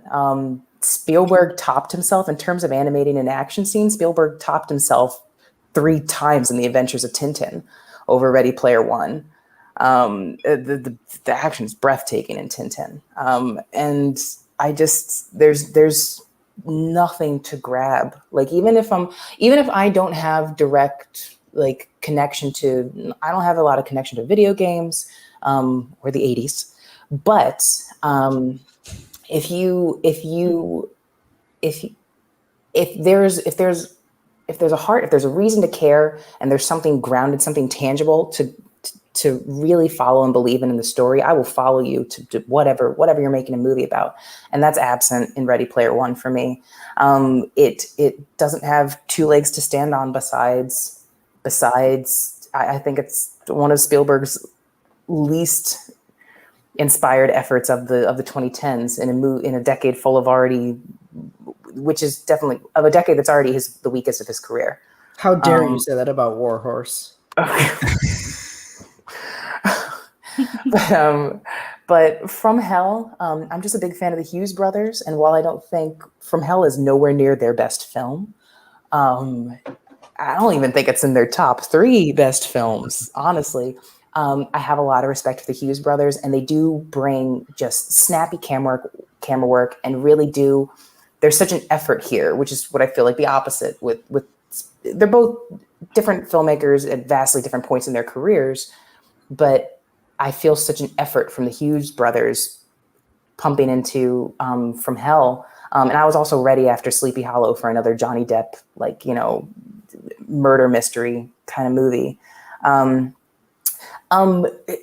The movie's a little, like, even funnier than I really expected it to be. Not that it's a comedy, but funnier and a little more livelier than I remember the trailers made it seem. And I don't think From Hell is an amazing film, but there's such a clear effort, and there's an indistinguishable feeling pulsating behind that film about having filmmakers who are trying and really still trying to prove themselves and give the best, make the best of their material that they can. Whereas flipping this against Ready Player One, I think we're firmly dealing with a legendary filmmaker who was more on autopilot and taking us through a world that's just too beyond being just too digital for its own good is not emotionally resonant at all with me. So I'm sorry, Ready Player One, but From Hell gets my vote. This is a spicy round. I did not expect this. I didn't expect this either. I'm not going to lie. Mara? So I have some complicated grievances with Ready Player One. What? I was chuckling. Elaborate. I just thought that was funny. It's a funny thing to say. I have some complicated grievances with Ready Player One. It's a funny sentence. Sure. Okay. So Are we in the Goodfellas scene right now? I really did not like that they Hollywooded up the two main characters, because that is part of the point of that whole story. Oh, Ty Sheridan. Oh my God, he's so dowdy and ugly. They put glasses on him. And I'm Olivia Cook. I'm incredibly gorgeous, except for a very faintly painted birthmark on my perfectly beautiful symmetrical face. No one could love me. Like, I really, really have a problem with that, because, I mean, talk about another way to just like erase the problems that can plague people that have lower self-worth because they perceive that other people devalue them because of their appearance. And you know what? Hollywood proved why, because they did exactly that. And I think that that's a really damaging thing to do, because that source material really resonated with a lot of people because of that. Of course, there's going to be an escapism to the Oasis where you can look however you want to look and be an idealized version of yourself. Well, you know what? Maybe the idealized version of yourself should be exactly who you see in the mirror. And that movie ruined that. And I have really a lot of anger for that. I will say this, though. Benny Meds is killing it. 100%. I love him. I mean, he didn't have a cape, which is the only disappointing thing about that performance. He really needed a cape. Yeah. I usually don't like movies that rely heavily on visual effects, because scarcely do they look photorealistic, but I really am okay with it in this movie, with it being so heavily computer generated, because it's supposed to be the Oasis. I'm not supposed to actually look at these things and think that they are tangible and real. So normally that would really turn me off to the film, but it works in this case. That being said, I am the target audience for From Hell. Almost everybody in that movie is dead at the end, and it is gruesome, and it is grotesque, and it is depressing. And I mean, you have that like, you're coasting on the goodwill of Johnny Depp and Sleepy Hollow, and Heather Graham just being like at the height of her desirability to be like a lead actress who's going to wear really pretty clothes and stuff. And I really like this movie way more than a lot of other people, I think. However, even with what I consider to be really terrible problems with Ready Player One, it does do a lot right that hits me the right way. And maybe that is because I do have video game nostalgia, 80s nostalgia, and Spielberg nostalgia. And I do think that he at least proved that he can run on at least some amount of cylinders in a way that hadn't been seen. And also, one of the big things for me is the Mark Rylance of it all, because I do think that he's kind of the least mentioned, really fantastic part of that film. I think that a lot of people that are genius level intellect operate on a slightly different frequency from other people. And I think that he communicated that really well. And there's a lot of important things that he has to say in that movie. And I just think that he's kind of the linchpin to it, where I didn't feel like, even with the awesome stuff in From Hell, it didn't have as much to say to people. It was just kind of saying things nebulously in like a let's look visually stunning and have a really great look to the film, not just in like palette and framing and pacing and editing, but in general. So it's because of the Rylance of it all. I'm gonna give this one to Ready Player One, but props to From Hell for being depressing. Now, if Ready Player One had a From Hell level, I got on board with that.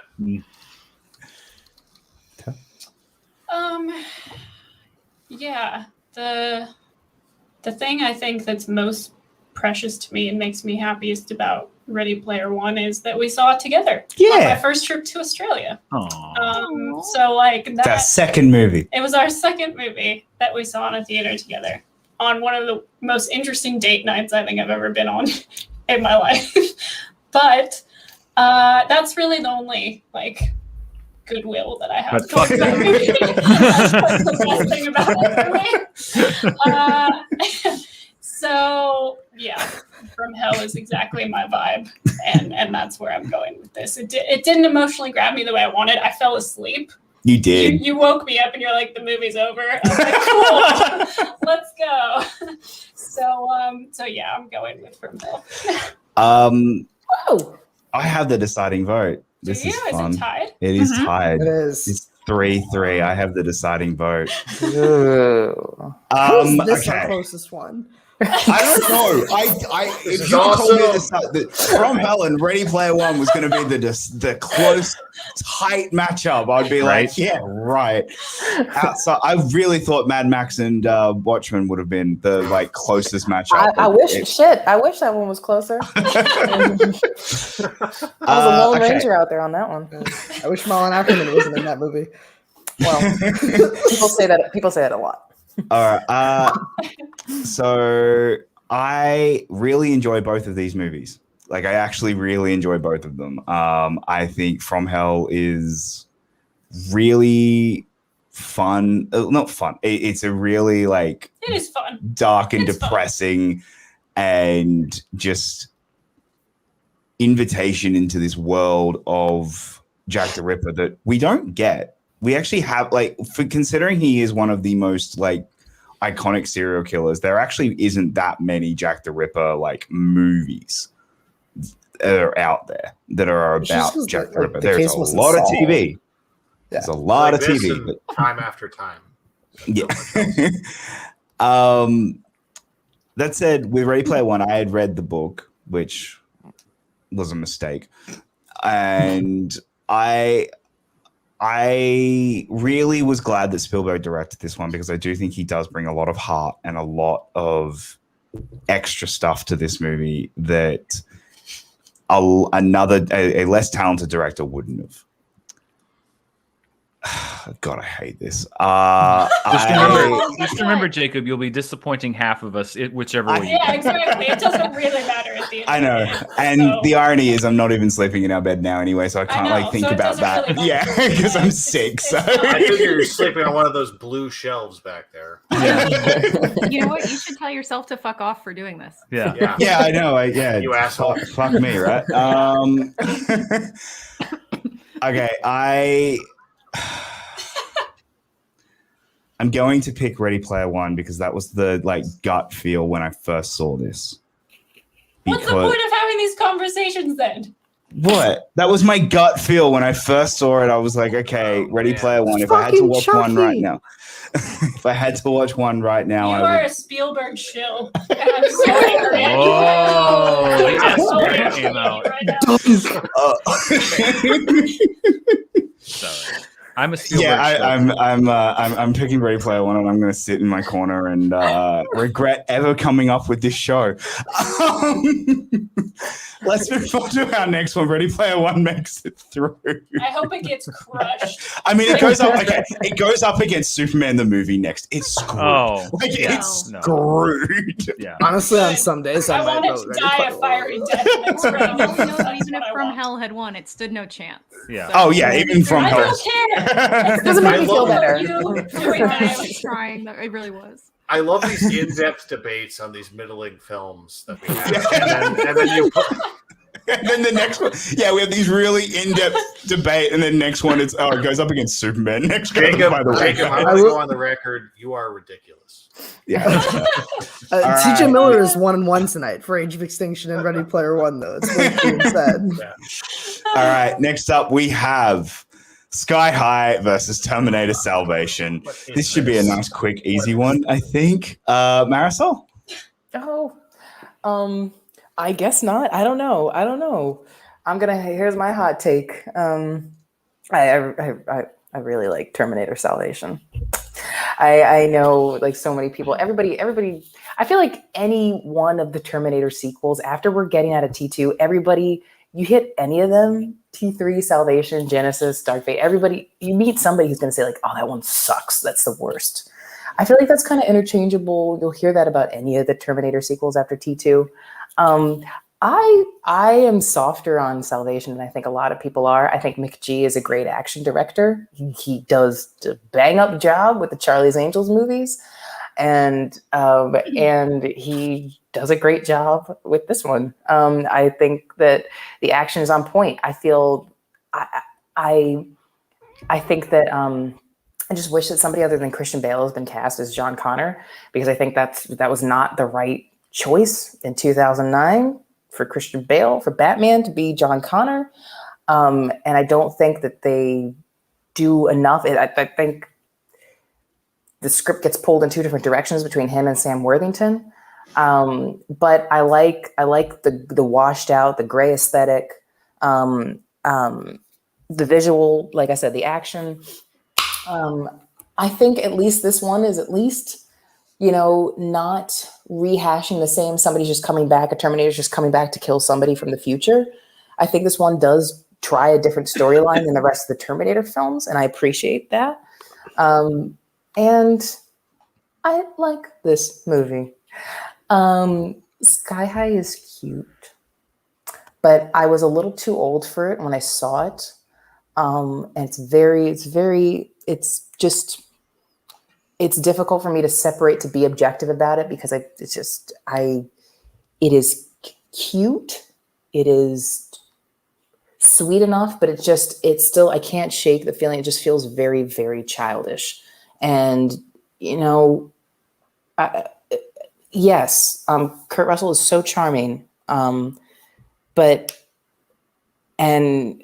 it's so, yes, it's trying really hard. I don't have the stuff. I can't back up. I can't really back this up. It's sweet, but no thanks. It just feels very, very childish, that film, to me. And I know I'm harsher on it than a lot of people. I know some people have a soft spot for it. Salvation is a fun Terminator sequel for me. I'll end it there. I'm voting for Terminator Salvation. I think it kicks a mild amount of ass. Sir Pounce apparently disagrees. Hey, high five. He agrees with my ass. Yeah. Mara. I feel like I should just give my vote to Sir Pounce. Hey, buddy. Buddy, which one do you like better? Do you like Sky High? Oh, well, I think the cat just decided. Although I do have to say, Terminator Salvation did give us, oh, good for you. Oh, good for you. But the cat chose. I'm just gonna give my vote to the cat. He said Sky High. Okay. I'm Robert. coming down there and rip down your lights. I like parts of Salvation. I think it's better than Rise of the Machines. I like everything Anton Yelchin in this movie. I do, like Marisol was saying, I like a lot of the sort of the aesthetic of this movie is really interesting. The story, they took it a different way. They really did not just do, hey, it's another Terminator that went back even further in time, or like some crazy crap like that. That said, Sky High is like entrenched in my DNA and is like one of my favorite superhero movies of all time. And like, before Disney Plus was around, we had these things called DVRs. And I remember like, I have a distinct memory of like my family switching cable providers. And I had to like ask my parents if Sky High would still be DVR'd. Like it was a very like it was one of the things that like I have seen Sky High probably the same number of times as I've seen movies like the first two Raimi Spider-Man movies and like the Batman Begins and stuff like that. It is just a movie that is so much of my love for superheroes and my love for that kind of movie is Sky High. Danielle Panabaker is incredible. I don't even think I pronounced her name right, but yeah, Sky High is your sexual awakening. Sure was. That's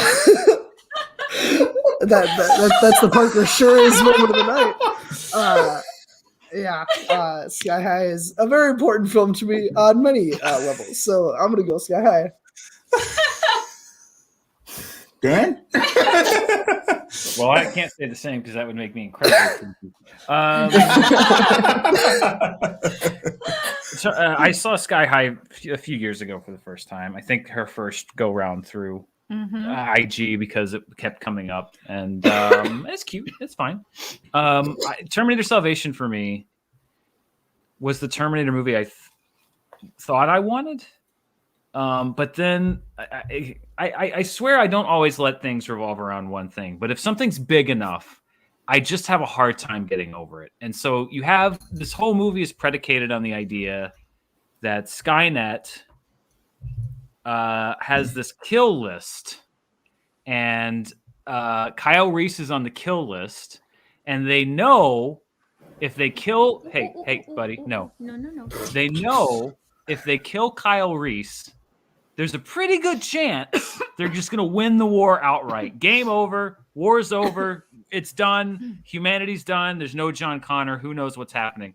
And they get him, and they throw him in a cell in Skynet HQ to get so he could be rescued. It's like these are not capturers. They're it's like the one thing Skynet does is kill human beings. That's the only. And this idea, like it just felt like they never got around.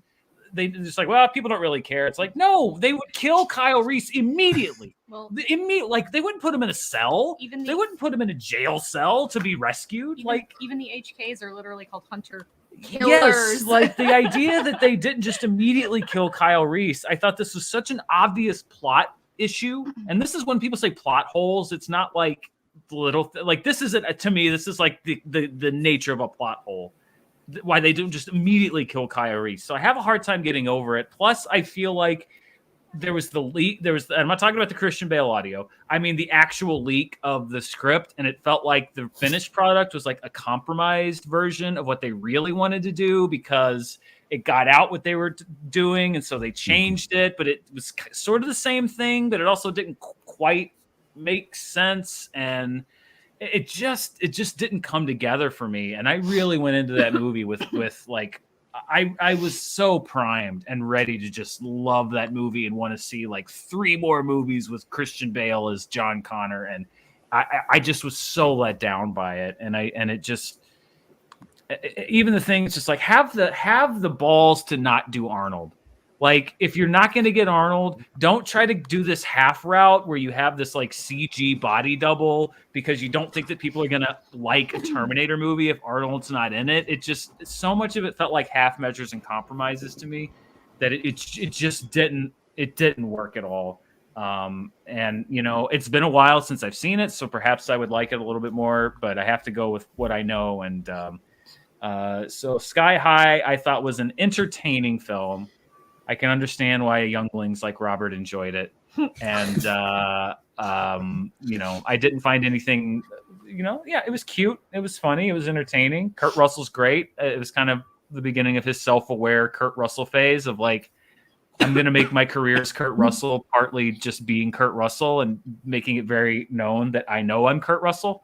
And I like that phase of his career. So if we don't get Christmas Chronicles 3, I'm going to riot. Yeah. Yeah, so I'm gonna go with Sky High. Adam.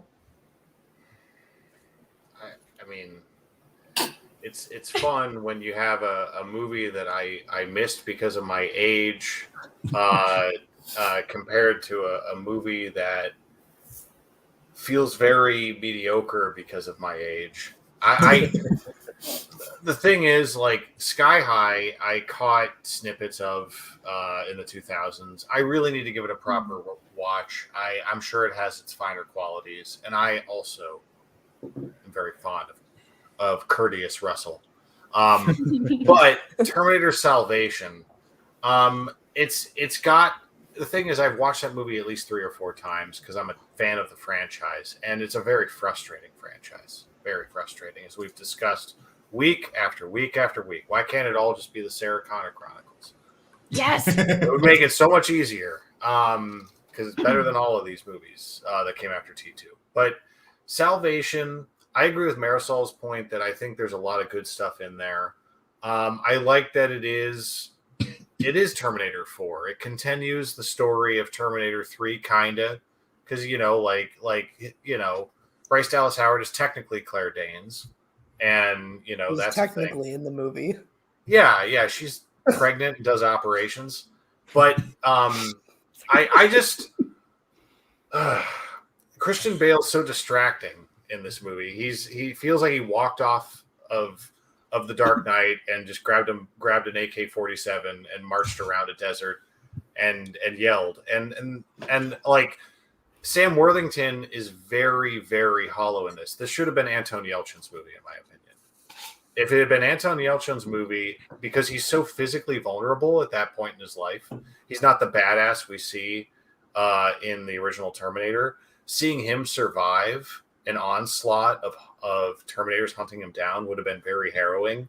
Instead, we get this split narrative of John Connor and Marcus Wright and Moon Bloodgood, whoever she is running around, And even so, like, I don't hate the movie. I just don't like. And Sky High is a movie that I'm gonna have to make an effort to rewatch. So if I have to assess it based on my current information, it's Salvation by a little. But yeah, the movie's problematic, and not in a political way. It's not very good. Yeah, it just has problems. Yes, it's literally problematic. It's literally problematic. Yeah. Okay, so if Danielle Panabaker as Layla Williams was Roberts, Stephen Strait as Warren Peace was definitely mine. So It's a 75-20 for me too. I'm just gonna throw that out there. My only grievance with that movie is that Danielle ends up with willpower or Will Stronghold instead of War and Peace. Like, why? What are you doing with your life? But other than that, it's fine. Yeah, this hit me at exactly the right age. It's one of the movies that really got me interested in superhero movies. The cast is just completely stacked. You've got Kurt Russell and Kelly Preston. But then you've also got Mary Elizabeth Winstead and Bruce Campbell, and just so many people that are just having fun with it. It's got a lot of heart. It's a lot of fun. It hit me at the right age.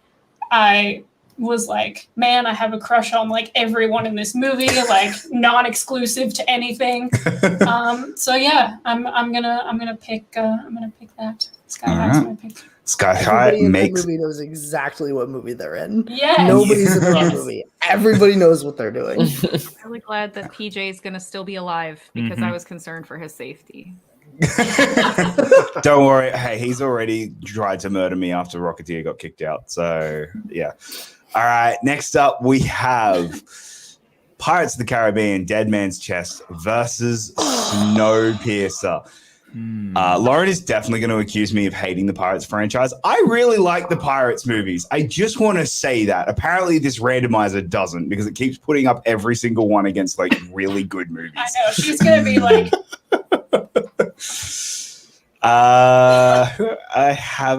Robert. I am going to go to you first. I'm going to make you. I'm going to make you rip the Band-Aid off. All right, come on. Rip the Band-Aid off. This is definitely the hardest choice of the night for me. Shit. So I love the first three Pirates movies, especially. I think 4 and 5 are both pretty terrible. But like, I am an apologist for 3. The original Pirates trilogy is like properly incredible. And Snowpiercer is also just like one of the most unique. Just one of the like. It's such a great movie. Like, Bong Joon-ho does something so special with that. It's Chris Evans, not in some flashy shirt off role. Song Kang-ho is so good in that. Man, this is just so fucking tough. You don't get Bill Nye as Davy Jones in Snowpiercer. Dan, I'm going to ask you to speak in a moment. There it is. Ultimately, I think I hate myself. I think I'm going to say that Snowpiercer. And the reason is I think that you can't really have Dead Man's Chest without At World's End. I think those movies are so intertwined with each other. I don't feel like Dead Man's Chest really has as satisfying of an ending. I think it leads directly into the next movie. I think Snowpiercer stands on its own. I think Snowpiercer's emotional moments hit just as much as the emotional moments of Dead Man's Chest. The scene where Curtis admits that like he killed his best friend's mother, like, the spoiler alert for Snowpiercer, but like how like his cannibalistic confessions like is an incredible scene. Everything about Snowpiercer is just so unique and special, and Dead Man's Chest is very, very, very good. They spend a little bit too long on the Pelagostos Island. That's like an hour-long scene. So the pacing hurts it a little. The 3-man sword fight is incredible. The score is incredible. I love Dead Man's Chest. Snowpiercer. Dan. I think that Dead Man's Chest is the perfect medium between the awesomeness of the first Pirates movie and, with apologies, Roberts, the bloated mess of the third movie. Because I think it genuinely has some of the same stuff. I like that wheel fight scene, even though it's 25 minutes long and could have been trimmed down by half. But it's funny and rolling around in the background. I think that Davy Jones, at that point, I remember in my life, I think that was maybe the most impressive visual effect I'd ever seen was the stuff on Davy Jones. And Still looks incredible. Bill Nye plays that part so well. And you still have some of that Jack Sparrow magic. And there's a lot to like in Pirates of the Caribbean, Dead Man's Chest. It's just that it also shows, I think, where the franchise was headed, which was especially the third one, I just think has way too much stuff in it, and it's just overstuffed, overlong, way too complicated, and you get a little bit of that in this one. Snowpiercer, I think, is we rewatched it to do a commentary for Patreon a couple months ago, and I just think it's so. I like a lot of different kinds of sci-fi. I'm a big fan of dystopian sci-fi, and just that school train car sequence with the teacher and everything. That's just such a great, just that little tiny section, that 10 minutes is such a great piece of like dystopia. It's so great. It's Tilda Swinton just being nuts and going crazy. And I think she probably got to pick all of her own makeup and hair and wardrobe, which is wonderful. And, you balance out the great action. I mean, the scene where they go into the tunnel and they're in the dark and the tide turns and it's just heartbreaking because you think they're actually going to be able to pull this off. And, all the way up to the end. And you have this kind of a, it's an actual dilemma. Like it's something as a viewer that you're like, well, what would I do? Would I take this place and keep things moving, or would I potentially condemn everyone to, death? But then you have that reveal of like the train keeps moving because you're just throwing kids down there. I mean, it's like, it's so richly layered. And I love the guy who's just like, he's just there to get more drugs. That's really all he's there for, but he's also awesome at his job. There's a lot of great things in Pirates of the Caribbean, Dead Man's Chest, but I think it's a mixed bag. I think Snowpiercer is one of the best pieces of science fiction made in this century, at least in the 21st century. So I got to go with Snowpiercer. Adam? Snowpiercer gave us cockroach jigglers. Did you ever eat the Jello jigglers as a kid? People know what I'm talking about. The cookie cutter Jello. I just right? ate Jello like a minute ago. I made many Jello jigglers as a child. Yes, and I mean it's such a stark imagery, right? Like Snowpiercer is great, and I think when Snowpiercer first hit, there was like this initial frankly kind of like a hipster backlash, like, well, like the themes are a little on the nose. I'm like, well, it's a train with all of society on it. What do you want? Like that's the point of the goddamn movie. Like it's fast. It's really, really good. Like resonant, pulpy entertainment that balances all of that really well in a very narrow time frame. And the action sequences are thrilling. The acting is good. It's scary. I feel like people, just look at this as an action movie. It's very, very horror oriented. I think you can argue Snowpiercer is a horror film on many levels, and not just because of the cockroach jigglers.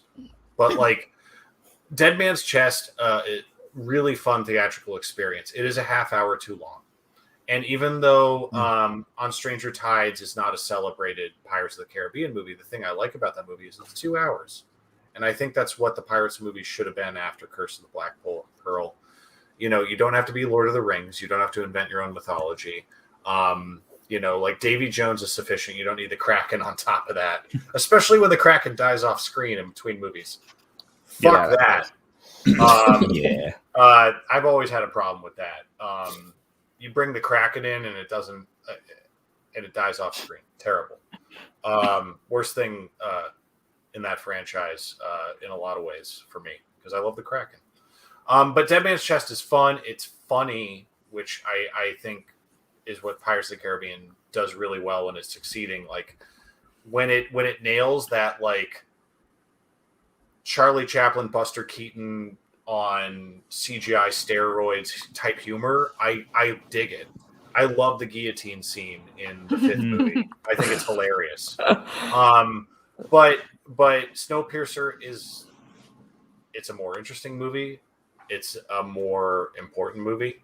And I think it does a lot more in a much shorter runtime than Dead Man's Chest does. Snowpiercer. Mara. I think if this had been Curse of the Black Pearl, it might have been a bit more of a tight race for me personally. I really love that first movie. I think that very likely they didn't know quite the smash amazing hit that they had, because it feels like it 100% could be a standalone movie. If they never made any more, it would be perfectly adequate. But Dead Man's Chest feels like they knew what they had. And I love world building, don't get me wrong, but it feels like it is 100% a springboard into the next one. And that's not necessarily like a reason that I wouldn't like it, but compared to a movie like Snowpiercer that, though supplemental material has been given after the fact, it doesn't require it. It wouldn't even be diminished by something vastly inferior, in my opinion. And that movie has so much to say. It's not even just classism. It talks about the nature of sacrifice. It talks about the greater versus the few. It comes full circle in so many ways. Like the Chronal, you think that they're just drug seekers, but it's actually an incendiary, and there's a reason for it. Him giving up his arm at the end of the movie, it comes full circle to when he wouldn't sacrifice anything for other people when he was in the back of the train. Just so many things that are much more complicated than just simply the primary element of the haves and the have-nots. I mean, the cinematography, it's a gorgeous movie. The score is phenomenal. But the one thing I will say, I know a lot of people kind of credit Chris Evans as like, oh my God, he's an actor because of this movie. If you ever want to see the movie that I think prepared him for this one, watch Puncture. It came out a couple years beforehand, and it is so good. It's based on a true story, and I think it's a very underrated Evans movie. Now, the movie itself, I'm not going to say the movie is like fantastic, but I think it's interesting because of how it was derived. I think it's fairly well made, and the performance is excellent. So if you ever want to see what I think was his stepping stone into Snowpiercer, go watch Puncture. But Snowpiercer, FTW. Yeah. And Marisol. Not much to add. Snowpiercer, absolutely. For all the reasons that everybody articulated very well. I'll only add that I think I'm harder on pirates than I think a lot of people here. The best Pirates movie is so gone out of this bracket, and I will cry for Curse of the Black Pearl. There was a big drop off after that with Dead Man's Chest. I just think it's just so mean spirited. Verbinski ratcheted up like the nasty effects. Like there's so many gross moments that I just like, gross body horror moments in this film that just he seems so fixated with it. It was just so off-putting. And again, surprise, a Bruckheimer production, a big old bloated Bruckheimer, blockbuster is, like 40 minutes too long. I will agree, which Dan hit the nail on the head, which is going to be like my one good thing that I was really going to hit home about Dead Man's Chest, is that, especially in 2006, it was a really big deal. The special effects on Davy Jones still are some of the best special effects I've ever seen, even to this day.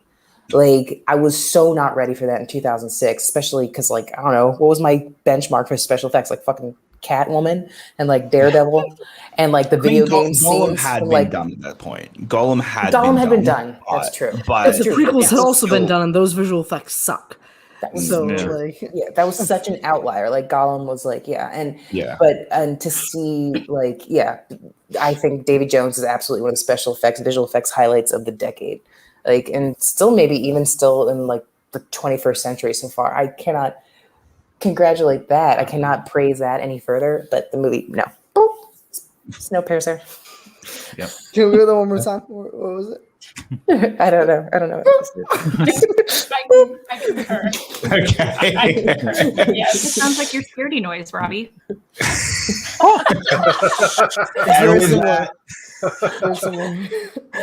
Snowpiercer makes it through, and we have knocked out yet another Pirates movie.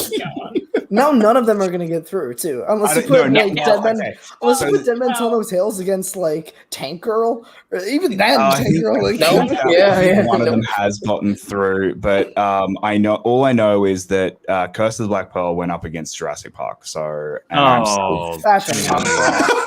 Do you want to say it? It's your time. No, I did the first time. Oh, Yeah. That was my first fuck you, Jacob. Very it proud. was. Yeah, that's a No, rough it was. That's not. Yeah, you couldn't have given it surrogates. Again, Yeah. remember, Come Dark on, Phoenix man. made it through to the next round, but Right. Curse of the Black Pearl hasn't. Curse of the Black Pearl is Okay. in like probably the top 20% of these movies. All right. Easily. Next. We have the other Pirates. Pirates of the Caribbean at World's End versus Man of Steel. He hates these movies. I like this franchise. Marisol, I'm going to start with you. Yeah, I mean, duh. Man of Steel made me so happy. Made me happier than Superman Returns made me. I'll tell you that. Yeah, I was so ready for it. I was so here for it. I think Snyder's approach was just so respectful and paid attention to the themes and what builds actually Superman's character rather than just hollow, not hollow, that's an extreme word, but just kind of completely safe, just rehashing a lot of just, I think, more copying is what Singer did in 2006. He just remade Superman too. But Man of Steel really did bring Superman. It reintroduced him with a much more serious overlay to the whole story. Much more grounded Superman. I do have the critique is that while Cavill is physically fit to play Superman and really imposing and iconic and very powerful and majestic in his appearance as Superman, his Clark Kent, it was not distinguishable enough from his Clark Kent. And while his Clark Kent made a very, very sexy GQ cover, on a magazine, it wasn't quite, he didn't kind of capture that character enough. Though I do love that casting. Lois Lane, Amy Adams as Lois Lane is just such a home run. DC has no idea how lucky they were to get that. Like, that's just such an insane upgrade from Kate Bosworth. It's not even funny. And Pirates of the Caribbean at World's End, which I'm sure everybody will say too. Whoa, why is this movie so long? Why is it so long? Why are 18 million subplots happening all at the same time? I still, if anybody, on the first watch, if anybody told you that they understood everything that happened at World's End, they're bald-faced liar, because it's so convoluted is not the word. It's a very frustrating experience. And it bogs down. It suffocates the intricacy of the screenplay and incomprehensibility of the screenplay. Just suffocates so much of the momentum of the story and the reason to give a shit in the movie. And it's so drawn out. It sounds like I really, really hate it. I don't, but I just cannot recommend it. And I don't revisit at World's End that often at all, if at all. And Man of Steel was a really great revival of Superman. Doesn't quite top the original, the 1978 original, but it was, I think, one of the most perfect ways to modernize, to bring Superman and set up the ideas and the themes and really flesh out Superman, kind of get ready to set up deconstructing his character that Snyder would do in the following films. Adam? So as I was saying in the previous round, this initial wave of pirate sequels had some good stuff in it, but they were just so shaggy with the runtime. It was exhausting. And at World's End really frustrated me because I liked the things Dead Man's Chest set up. I liked Davy Jones. I liked the Kraken. And, Davy Jones, they followed through on. Okay, I already spoke about the Kraken. Casting Chow Yun-Fat as a pirate and having him essentially killed by debris instead of having like a badass duel with Jack Sparrow and Davy Jones and Barbossa and everyone else, that was such a waste. You don't look, I love Chow Yun-Fat, but you don't hire the guy because he's gonna sashay around set and give you Shakespearean monologues. Like, you hire him. He does have presence. He does. He's a good actor. But, if he's in a pirate movie, he's not there to capture the audience's imagination with his knack for poetry. I was just really disappointed with that because Chow Yun Fat got me really excited about the movie. It's really long. And Man of Steel, I really like this movie because it reached that height for Superman of making him this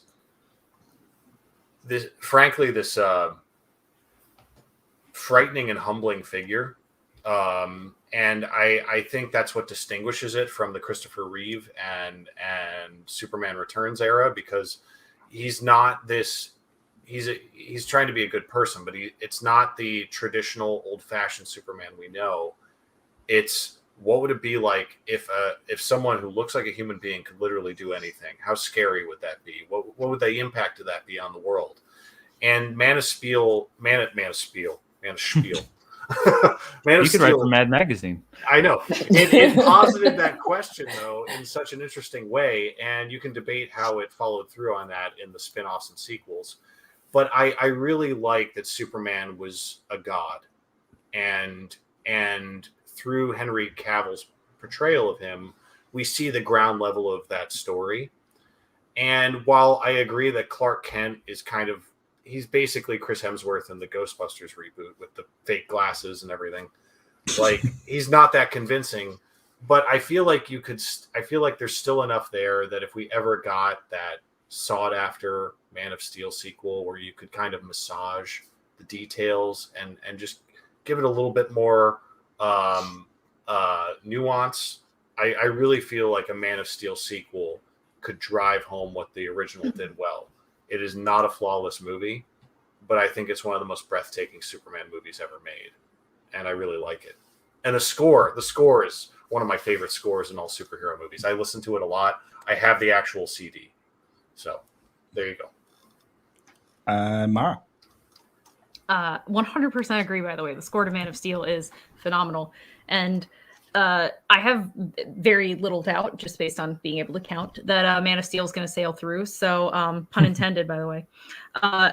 But so I'm going to base my argument solely on elements of thirst, because I have some problems with Man of Steel. I also have some problems with At World's End that I've already articulated. But let's look at the thirstiest element of At World's End. It's clearly Jeffrey Rush. And and let's look at what I believe are tied for the two thirstiest elements of Man of Steel: Harry Lennix and Christopher Maloney. So, I mean, I feel like I've just got to go with Harry Lennix. I mean, why not? Man of Steel. It's the battle of the Adam's apples, Mara. Yes. I mean, that Said butt the chin. Adam. That butt chin. Robert. I'm gonna go At World's End. Maybe I don't know if that's a hot take or not, but How many I drinks already have you had tonight, Robbie? five. This is 5, I think. Is it? I don't know. I think. No, I really like At World's End. The bloated argument is absolutely valid. The runtime argument is absolutely valid. But for the first 3 movies, I love that world, and I love the characters that inhabit it, and I will gladly spend time there. I think the Brother in Court scene is like incredible. like maybe my favorite scene from that series.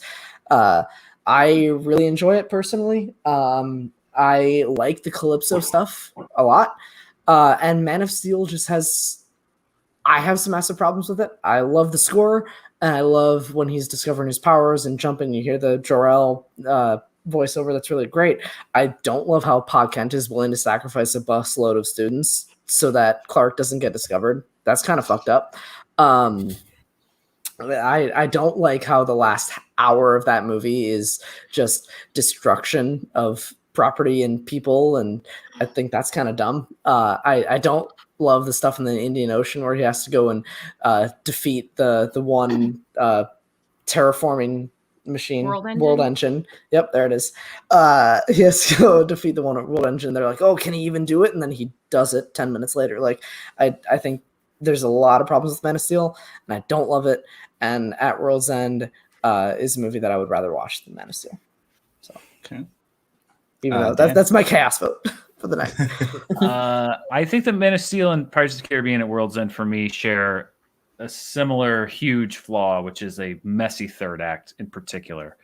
I find the third acts of both of these films to be just cacophonous. It's just an overload of sound and noise, and to the point where it thrills me to tears every time I watch both of those movies, because at a certain point when a movie's throwing so much at you that's just booms and bangs and clanks and at a certain point you're just like, okay, when can this be over?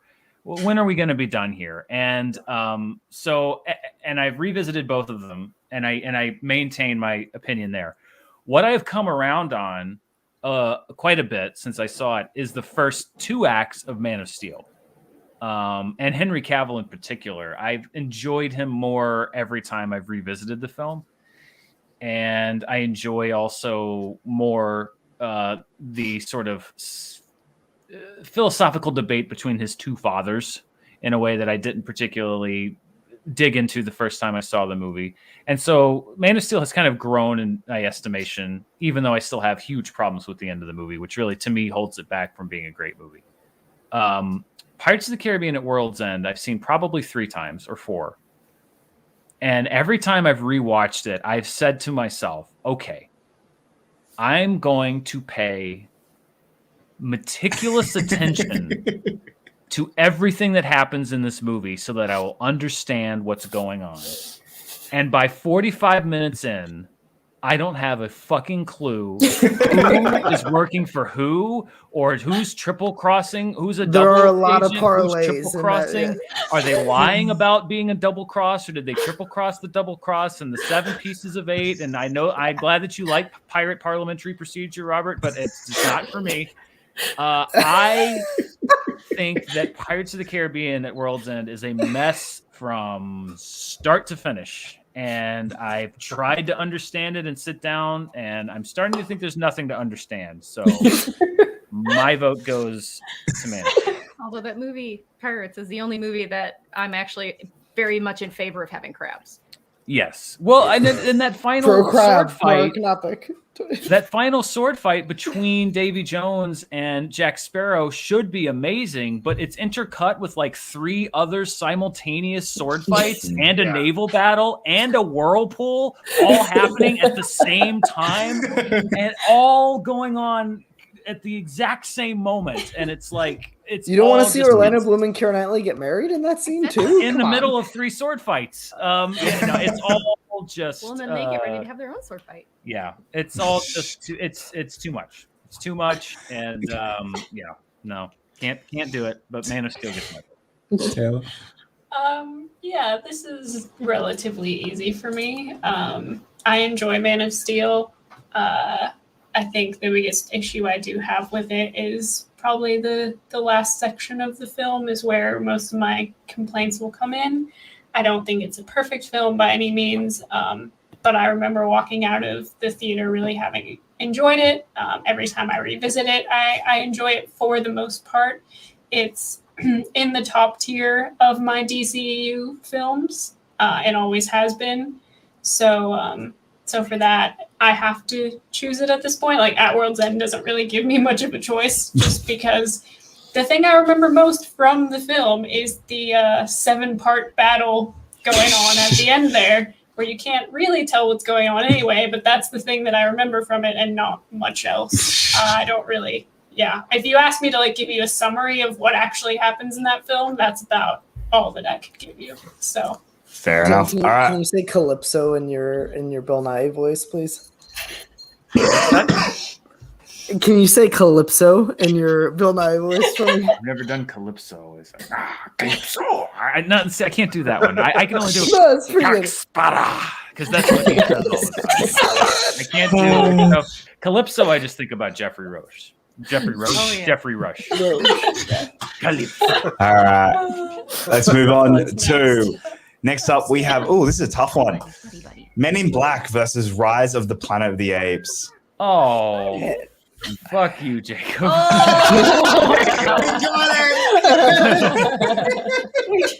We got one. There it is. Oh, where's Jesse? He needs to send me that button. I know. I actually need that button. Anyway. Okay, Jacob's an asshole again. Yeah, I need that one. I actually need that audio. Anyway. Dan, since you said it, I'm going to get you to Made the start. cat very upset. Buddy. This is hard because Sir Pounce, you are 500% too much right now. Come on. This is hard because I will argue that while Independence Day was perhaps the best Will Smith summer movie, Men in Black may very well have been the peak of Will Smith's dominance because he was very much the face of this movie, as opposed to being one of 4 or 5 faces of Independence Day. I adore both movies. But it's also it holds up. Tommy Lee Jones is a great comedic foil for Will Smith. Like their timing is very good. They have the chemistry that he and Jim Carrey did not have in Batman Forever. And that's a movie that I also enjoy watching for different reasons. And I love the imagination of that film. You still have this sort of golden age of CGI mixing with practical effects. Most of which look pretty good, some of which don't look so good. Him in the background with the car and the tentacles when they're birthing the baby looks pretty bad. But Rise of the Planet of the Apes is also really good. I mean, I didn't think I was interested in a new series of Planet of the Apes movies. I didn't really care. Like the first one was like kind of that old Charlton Heston movie, which it was fun. I enjoyed it. And then I didn't really like or had seen any of the sequels. The Tim Burton version was awful. Conquest of the Planet of the Apes is a fucking treasure. Conquest of the Planet of the Apes was on Sci-Fi Channel at 3:00 on a Sunday afternoon. I never watched it. I watched 15 minutes of it and then I flipped to Nickelodeon. Oh no! When I was a kid, it's the truth.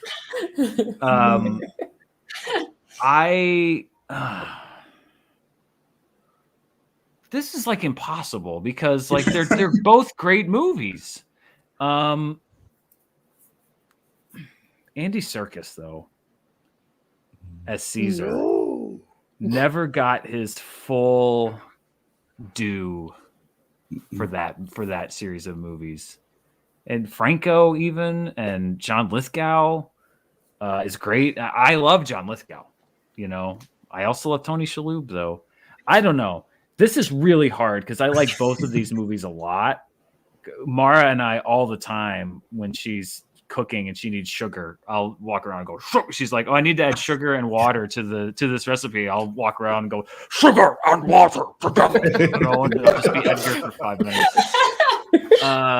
You're not Agar. Even like Siobhan Fallon in that little tiny role, I remember, 25 years later. There's no good choice for me here, so I'm gonna, even though I doubt any other Men in Black will or should make it beyond the first round, I'm going to go with Rise of the Planet of the Apes. It's really tough decision because I would easily advance both of these movies past in a different matchup. That's fair. Adam, I'm going to go to you. Okay. So when Men in Black came out, for me, when it came out, I originally thought, I was like, we're getting a sequel to Independence Day this fast. This is awesome. I didn't know what was going on with Men in Black. And then when it came out and I saw what it was unlike anything I'd seen, even Independence Day for that matter. It had a distinct comedic flavor. Sonnenfeld's a hit or miss director, but I think when he's really tuned in, like the Addams Family movies are my favorite thing he's ever done. But I think the first Men in Black is the next best thing he did. Like I think, the humor is so well balanced. I think Will Smith's a lot of fun, obviously, but Tommy Lee Jones is great. At face value, he's the straight man to Will Smith, but then you realize as the movie goes along, he's really the funniest thing about it. And the action's cool. When I revisited it last year, I still liked the movie, but I realized why it resonated with me more as a kid. And there's nothing wrong with that.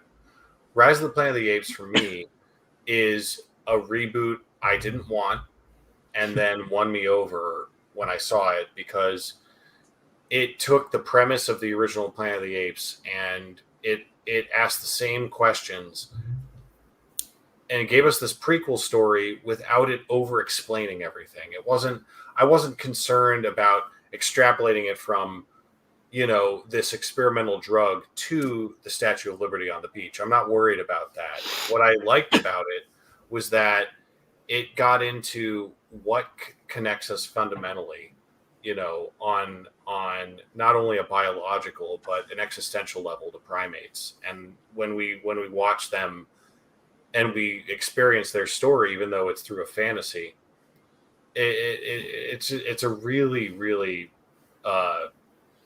powerful experience I didn't anticipate. And then on top of that, I do think the supporting performances are great. I think John Lithgow is a standout. And the sequels to this are more action-oriented epics, and they're great in their own right. But I think Rise is special because of all the Planet of the Apes movies. It's the most slight, and it's the most emotional, in my opinion. And it's also the most unexpected. So I have a special place in my heart for Rise of the Planet of the Apes, but I think Men in Black's great. And I won't be mad either way, but I vote for Rise. Mara? This is also, I have angry thoughts about you, Jacob. That's okay. So first I'll go to what I love about Men in Black, because I love both of these movies. As Dan mentioned, the physicality of Vincent D'Onofrio is just phenomenal. I love everything he's doing. It's weird. I'm there for it. I also really love that we got an original song out of Will Smith, a rarity nowadays. I really miss those. Great original song. Yeah. I love a good Shaloub. I love a good Shaloub that I kind of like wince looking at because of those teeth. it's really, really not pretty. Yeah. But I also kind of like weirdly into it. I love pugs. So pugs in that franchise, love it. Very big fan. Also, please, later on after we go offline, tell them about how you predicted the death of Bismarcky from the second film. Oh dear, yeah. Yeah, he willed it into existence. I It was very actually sad. prematurely told Robert that Bismarcky had passed away, and then like a day later Yes! he actually did, and I felt It was like a awful. week Like or they had willed it later, into like, existence. yes. Yeah. Yeah. Yeah. We were in the parking garage. Yeah. Yep. That's right. And I love Tommy Lee Jones. Huge fan. But this was really, really tough for me. It really was, because I love so many things. They're so tonally different. They're aesthetically different. The music in both movies is great, but entirely different.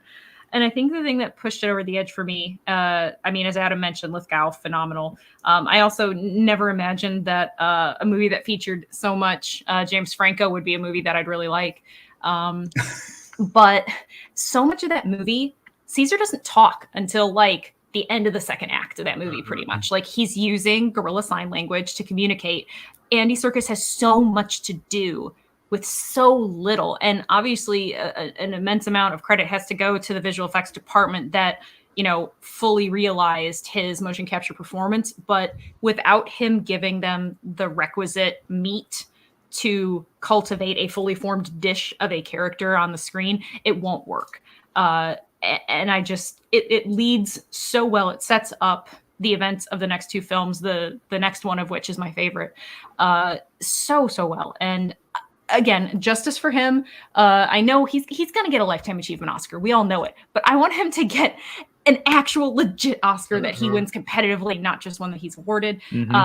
Justice for Andy. I want him in all the things. Rise. He should have been nominated twice now. I know. At least. Yeah. Long At shot least. and Two Towers. Yes. Exactly. I argue 3. I think at least one for at least a Lord of the Rings. Yep. And twice for Planet of the Apes. Yeah. I think. And best supporting actor for Black Panther. Yeah. Which I legitimately was I'll delighted. send you the SoundCloud. Seriously, I really wish they made that. If they made that movie could be in like top tier for me of all movies of all time if I got a SoundCloud link. Yeah. Robert. Yeah, Rise of the Planet of the Apes. I won't take long on this one. I like Men in Black. I don't have a lot of nostalgia for that movie. I'm not in love with that franchise, which I talked about last week when I voted international over I don't remember what. But Rise of the Planet of the Apes is like damn near perfect. This is just another goes to show that Mara and I are a hive mind because I also prefer Dawn. But Rise is like incredible. There's so much subtlety, but there's also a lot of stuff that's sort of on the surface. You know, him drawing his window and his cell, and I love the connections back to the original. It's a madhouse, and I love his name is Dodge Land, and like there's just so many clever things. Like this is the perfect reboot where there's plenty of fan service, but it does not have to like it was already previously said. It does not have to directly service the story that came before it. And I love Rise of the Planet of the Apes, so for sure that. Marisol. I'm over here. Sorry, I'm so over here stressing. I'm over here hitting the panic button because like I'm just seeing I'm just seeing this get out of reach before my very eyes, and I can't believe this because Men in Black is one of my favorite movies of all time, and I think I'm gonna calm down, and I'm just gonna tell you all why it's worthy of getting in over Rise of the Planet of the Apes. I think back in the 90s where trailers really, really meant something, movie promotions and trailers were like peak, like back when like the trailer game was never better than it was in the 90s. And when especially promoting and utilizing trailers to promote these blockbusters that were coming out. And I remember how bare bones the teaser trailer for Men in Black was. And it was just so stripped. And it was just such a testament to the wattage of the star power promoting this film, and conceptually, like just the power of just the concept of it. And I just remember just like it was just like Tommy Lee Jones and Will Smith just kicking the door open and just standing in front of just the big white words MIB or letters MIB. And without knowing anything, I knew that was like, I was like a kid. I was like, that is the movie that I have to see over everything else this summer. And I think the movie then delivered on that. Like, and I think Barry Sonnenfeld was the best thing. If you couldn't get Tim Burton, Barry Sonnenfeld was the best thing you could get, you know, to direct your film. And he was just that B player right there next to Burton in the 90s. Who just caught that really black, that macabre sense of humor and was able to just smack it against really energetic, knew how to pull amazing performances out of actors, just really energetic, comedic stories. I think that Men in Black is a genre classic. I think it is one of the best examples of blending sci-fi and comedy ever, you know, maybe since Ghostbusters that had been done.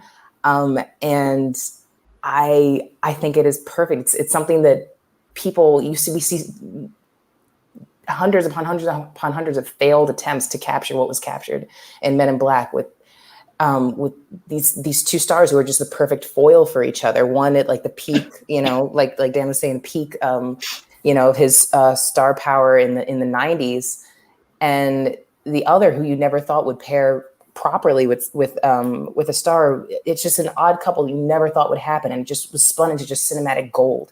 And so much in terms of the practical effects and the sparingly used just the right times visual effects are just done so perfectly in Men in Black. And there's so many memorable moments. I still think that scene where the car, he pushes the red button, the car's, you know, in the Queen's tunnel is flying on the ceiling. I think that is absolutely iconic and really holds up to this day. And Linda Fiorentino is just perfect as Dr. Weaver, as the really, really black-hearted mortician. And that, not mortician, you know what I mean? Coroner. Yes, thank you. I think there's too much. You praised Vincent D'Onofrio for his really understated, physically demanded, and excellent performance. I think it's just really rare what you get with Men in Black, and I don't think that's something that people have been chasing ever since. And I would be hard pressed to find somebody who thinks that there's what has matched that since then, and don't even, or if you want to, somebody better not bring up RIPD. But like, I swear to God, but it's such a special film. It's one of the best pop culture pieces of the 90s, films of the 90s, and I think it really stands the test of time. I think it is an absolute classic. And on the list of, I don't think even just sci-fi comedies, just sci-fi films, I think it should be up there on the list of one of, if you want to even go for, with definitely sci-fi films. I think it is an all-timer. And not to say, I still am not disagreeing with the things people are saying about Rise of the Planet of the Apes, but it's just in terms of holding them against each other. I think that Men in Black is just an all-timer. I think it's a higher example of what movie magic really can be when you get everybody working at their A game to make really special genre work. Preach. Question. Yeah. If I may, since I'm new to the show, is there precedent for changing your vote? No one's done it before. There's no Do rule it. against There's no rule against it. Do it. Then I'm convinced. I'm changing my vote. There you go. All right. Yeah. Taylor, It was so close for me anyway, and that put me over the other way. Damn it, Dan. do you tie it up or do you? Damn, this Do is just you a wanna special talk- moment. do This you is like my wanna- favorite moment of like talk about like it. my last several months. I mean, This I'm is not going. chaos. This is chaos. You win on chaos. You win on chaos, Dan. I mean, if I do this, it's going to be very anticlimactic. So am I. Okay, I'm with Robert on this. I don't have any nostalgia for Men in Black. It's gonna be Rise for me. Yeah. I'm sorry, guys, but Rise of the Planet of the Apes is such an all timer for me, and I absolutely adore this film. Men in Black just came out a little too early for me, mostly because my parents were very, very strict when I was growing up. Do you in not like terms of- Alien then? Because like No, what's okay, the argument but is that? going back and Jacob, rewatching. I'm sorry. Rise. I'm sorry, I Michael, voted speak. for Rise, and I have to say, fuck you, Jacob, just for drama, just for doing the drama of the past 120 seconds. That's fair. I'm very sorry, guys. Are you? No. With that, Rise of the Planet of the Apes does make it through. We Sorry, move on. Marisol. I thought maybe we could pull a last minute miracle. No, I appreciate you, man. We tried. All right. We have 4 more matchups. Right, real quick. Oh God. All right. I don't even Heavy care Metal anymore. vs. Spawn. We can make this one quick. Neither. Okay, come on. Let's go. Move along. Robert. Okay. Spawn. I'm not even gonna try and pretend that Both- either of both are these terrible. deserve to go Wait, do we through. just wanna be But show heavy fans? metal, Yeah. heavy metal doesn't work as an anthology. It tries to tell a connected story, but fails miserably. Both are terrible, but Spawn. Spawn has Martin King. Mara. Spawn has some fabulous flatulence, and normally that is not my thing. Everything about that movie is disgusting, and I like it. And heavy metal's fucking weird. Spawn. Adam. What? Clowns, hell, and flatulence. Spawn has my vote. If you put that movie on mute and play, heavy metal music, coincidentally, it's a great movie. But yeah, John Candy, heavy metal's got that, and it has an abundance of pubic hair. But yeah, Spawn is my vote. A plethora. Dan. I'm somewhat of surprised. I think that and neither of these movies work really, Don't they? but I animation wise, I don't know. Maybe it's my nostalgic attachment to 2D animation. Animation wise, I think that heavy metal is. It's borderline pornographic, but it's certainly. Borderline It's is doing certainly- a lot of work. In I that can't define it, but I know it when I It's see it, and certainly- that's definitely something. It's I certainly interesting and distinct and far more memorable than almost anything that I saw in heavy metal. And there's some kick-ass music. And maybe, again, this is old me, but there's some kick-ass music in heavy metal. I don't know. Does it have I farts? saw Spawn when I was young. I mean, whenever it came out, I was like 12, 13 years old, and I thought it sucked, and I still think it sucks. Yeah, I'm going with sucks in a great way. I'm going with heavy metal. Marisol. I oh God. Sorry. No, I just can't get past copious amounts of animated bush right now. I just can't. There's so much. Plethora of pubes. There's just so much. It's like clouding. It's actually clouding my vision. I just. This is not. I got to pick something here. Look. Yes. Michael Jai White. Thirst points. Michael Jai White. So I've only seen Spawn of these two, and I fucking hated it so much. I want to catapult it into the sun, so I'm picking heavy metal just because I fucking hate it so goddamn much. So much. No. Taylor, how much for you to cosplay as Clown? A lot of money. An undefinable amount of money. All right, with that, Spawn does make it through. Next up, we matchup. I thought that was going the other way. I've got to be honest. I'm sorry. Transformers Dark of the Moon. Marisol.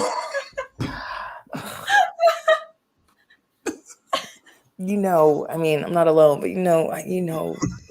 these Transformers movies suck so much ass. I just Dark of the Moon isn't Age of Extinction, but it actually is slightly better than Revenge of the Fallen. But still, just no. You want to talk about just no. I'm not a fan. I'm not over the moon about Sony's of the reboot of Spider-Man so close to the end of Raimi, but I understand you got to do what you got to do. You got to preserve. You got to keep the rights. You got to keep it going. You got to just reboot the property. You got to keep it going. I understand business-wise why they did it, but I still don't accept it. And the Amazing Spider-Man movies do very little for me. And 2 is even weaker than the first one. I'll keep this simple. Transformers is terrible, and Amazing Spider-Man 2 has a bunch of missed opportunities, takes it with an interesting place with Gwen Stacy. They had the balls to go for that and do that. Cool. So that's at least more interesting than Transformers, so it gets my vote. That's it. I can't. Dan? Both bad movies. Neither one good.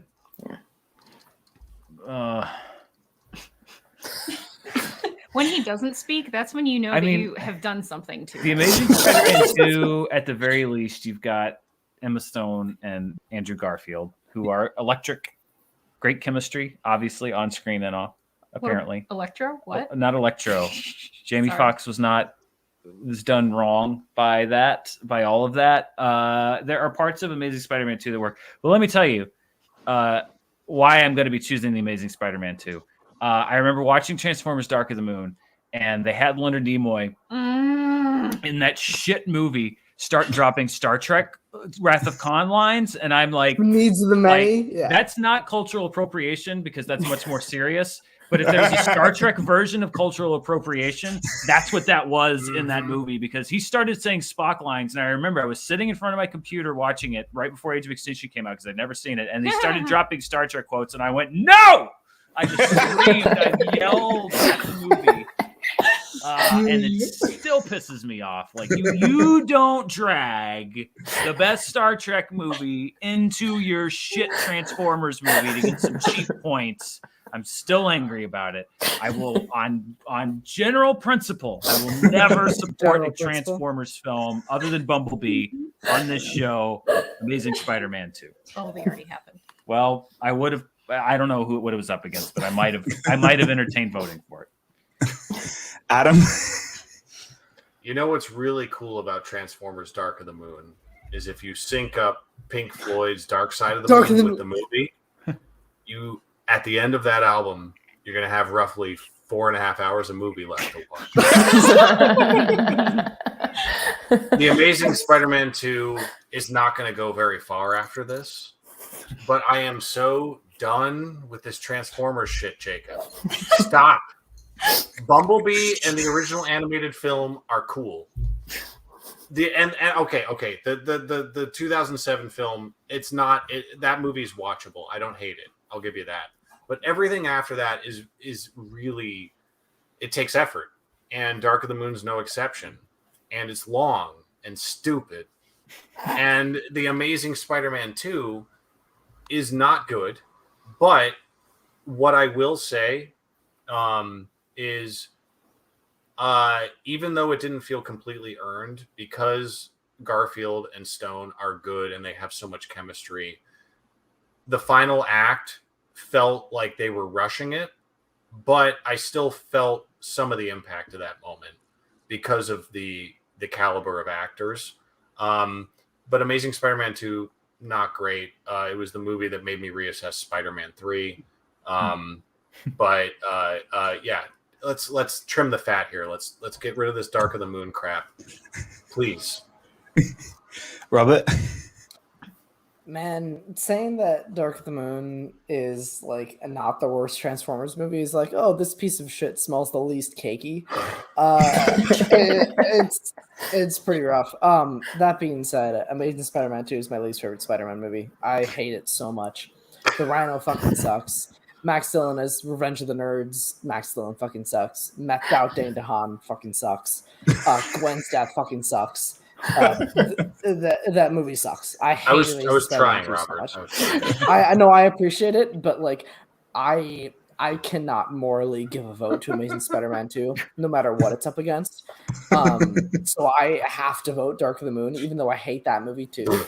Like, I would rather throw on Dark of the Moon and like laugh at how bad it is, versus throw on Amazing Spider-Man 2 and be like, oh God, I hate everything that I'm going through right now. Like, Amazing Spider-Man 2 is such a shit stain for me that I have to go Dark of the Moon. Mara? You know how parents, as they grown up, they say, I'm not mad, I'm disappointed. Robbie, I'm pissed. See, it's funny. I have kind of the exact opposite feelings. Not just because of the Nimoyism of it all. There's so much stuff. Like, I actually love hate watching Revenge of the Fallen. I really do. That is like fun. Yell at your screen, make a drinking game, and get so drunk you forget what state you're living in now kind of movie. Dark of the Moon is just an angry movie for me. When I watch it, I find zero joy. Amazing Spider-Man 2, not a good movie. But I think it's one of those hate watchable movies where it's like, ooh, Dane DeHaan, huh? How about that? He's playing the same character he played on that guest spot of Law & Order SVU. Weird. It's like he watched Dark Knight once and is like, yeah, I'll do that. It's so bad. I mean, I love the idea that when Electro got superpowers, that it was also it gave him like super orthodontia. Like, that's amazing. Like, what's not to love about that? It was part of a run of movies in the mid 2010s where the plot of the movie was I need your blood. Star Trek Into Darkness and Amazing Spider-Man 2, same writers, by the way, wrote back-to-back summer blockbusters where the movie focuses on needing the other person's blood. Teenage Mutant Ninja Turtles, also about needing blood. Like, that was apparently the go-to motivation for any supervillain in the mid-2010s was, I need to harvest your blood. Same year, too. Wow, that's rough. I'd never noticed that before. Yeah. That's part of Fury Road, too, the first half hour of Fury Road. Exactly. Yeah. I need your but blood. They did that right, at least. Well, all of that being said, there's, and also, I mean, just the Shia LaBeouf of it all. Like, okay, Megan Fox was already way too hot for him, but at least they had some kind of a plausible relationship. I'm Mrs. Jason Statham. I work for the British Embassy, and I see you at the White House, and my panties just drop because you're Shia LaBeouf is not at all believable in a movie full of Transformers. Anything with my wife, I'll knife you. Exactly.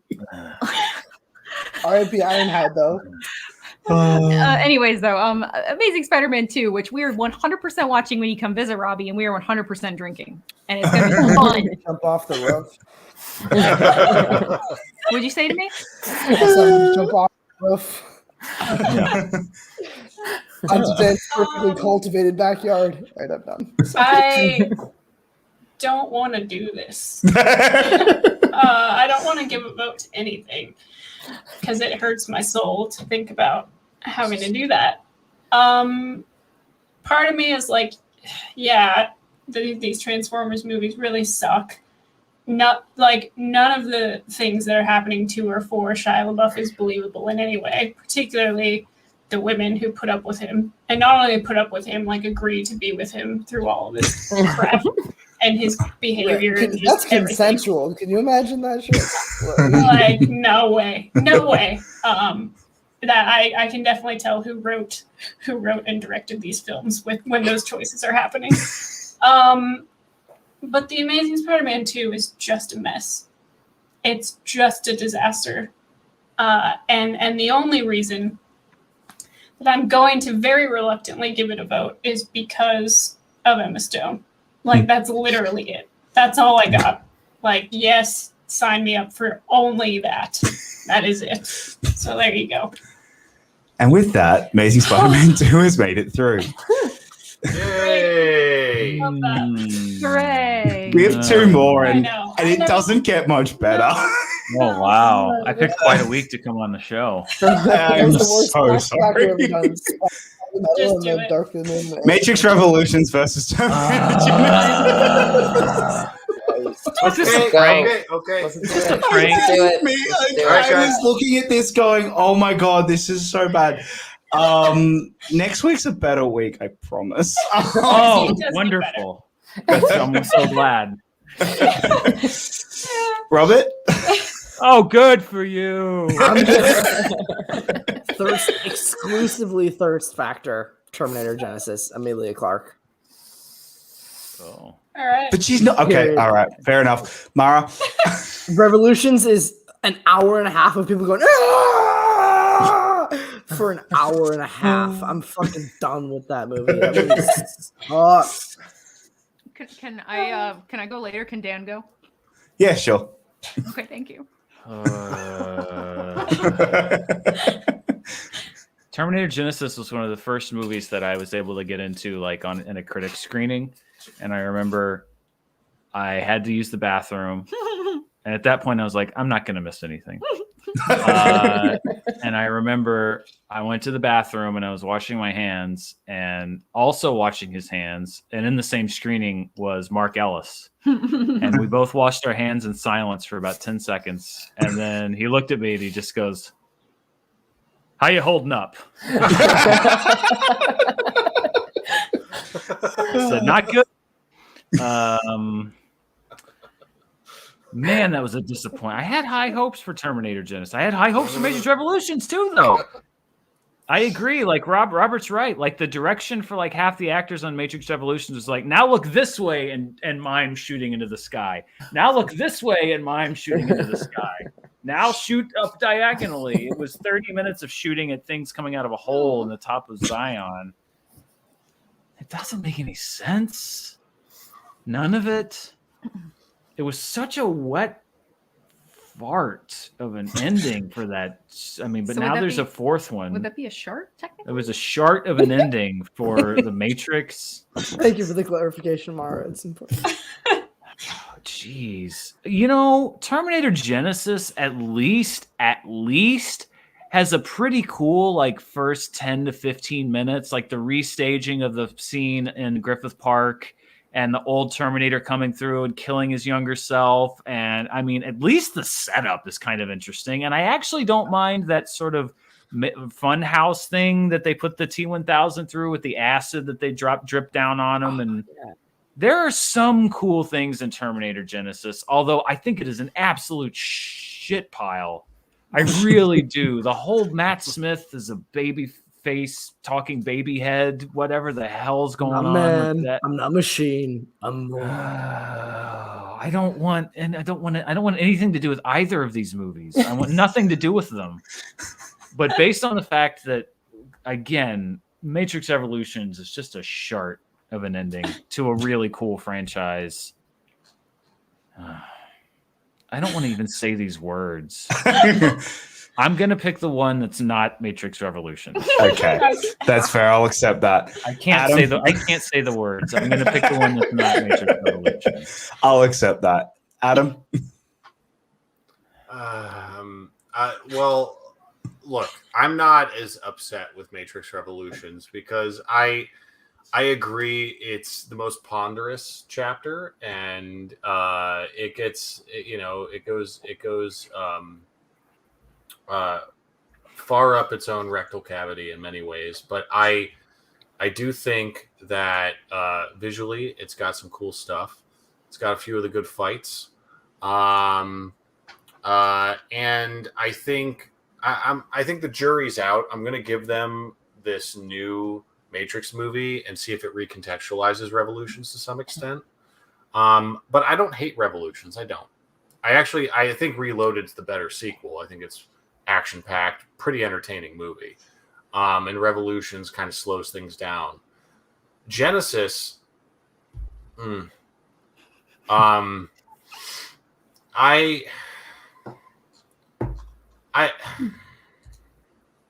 Matrix Revolutions. I can't. I think I've broken everyone. Marisol? There's still some fight in this dog because I'm going to defend Matrix Revolutions. This is going to be this movie's last hurrah. People are really going to vote for Genesis. I got to defend Revolutions. And I adore Matrix trilogy.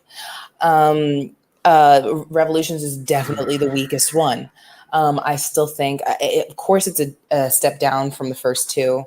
And I think it's the messiest one. And I don't think the Wachowskis had the right. I don't think they weren't sure really how to end it. They thought that I think what motivated them with that is if this is a world that's the movies that have been taking place so much in this dream world, we have to raise the stakes and we have to have so much of it take place in the real world. I feel like they thought that was the right move, which is why so much of the film is the humans trying to the combat against the Sentinels. We needed to feel that so that, because if the whole movie took place mostly in the Matrix, then it wouldn't, I think that wouldn't give it the story, the weight and the impact and the stakes, the weight that I think they were searching for. So I will defend why so much of it takes place in the real world. And I think that the trilogy does kind of fold in under the weight, the intense, incredibly dense philosophical weight built up from the first two films. But I still think there's just so much to appreciate and so much thematically and such lofty ambitions with the Matrix series that still, if they don't perfect it, even with Revolutions, it's still head and shoulders above a turd sandwich that is Genesis. And by this point, you have it's like Terminator Genesis is like that piece of Play-Doh you had as a kid that you left out a little bit and you kept coming back to and you kept mashing it and playing with it so much it was just a dry piece of shit. It was so dry and cracked you couldn't use it anymore. Okay, that's how I feel. How much the Terminator's lines have folded in on themselves by the time we get to Genesis, and it's cracked and it's beyond repair and I feel like that's my metaphor for how much I think you're trying to work with something that is frayed and beyond its expiration point with Genesis, and I think that there's still enough. Like I said, there's still enough ambitiously going on with Wachowskis, even though they don't stick the landing. They don't stick the landing with Revolutions. There's so much to still admire in it. And I still felt some emotional impact from the end of the series. And I love that, spoiler, sacrifices himself. I think that was where everything was heading. Matrix Revolutions, please. Mara. I'm just thrilled that Dan had to vote for Terminator Genesis. I did not. I voted against Matrix Revolution. Well, you know what? I voted for Hillary Clinton, but I really didn't want to. Yeah. Because I really wanted to vote for someone, not the other person. But you know what? It was still Hillary Clinton. No, it wasn't. No, it wasn't. What a comparison, honestly. Do you have any idea how much I hate that there's a not great movie with Keanu and all the other amazing people in it that I don't like to watch? Like, I like watching Johnny Mnemonic, and that movie is like it's just like the shittiest of shit piles. But I really don't like Matrix Revolutions.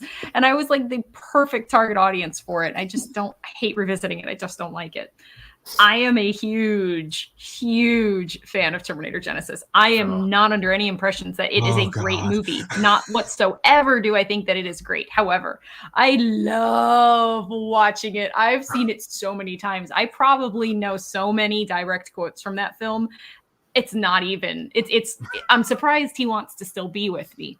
I think the one consistent thing, though, out of all the movies is Arnold Schwarzenegger, and I think that he is phenomenal in the movie. I love the Arnold on Arnold fight, particularly because of the care that came into casting it, because they actually, I feel so bad. I don't remember the name of the gentleman whose physical body was the young Terminator, but he actually trained himself to get the exact to get the exact physical dimension of Arnold Schwarzenegger from the original film. Like, that's amazing to me.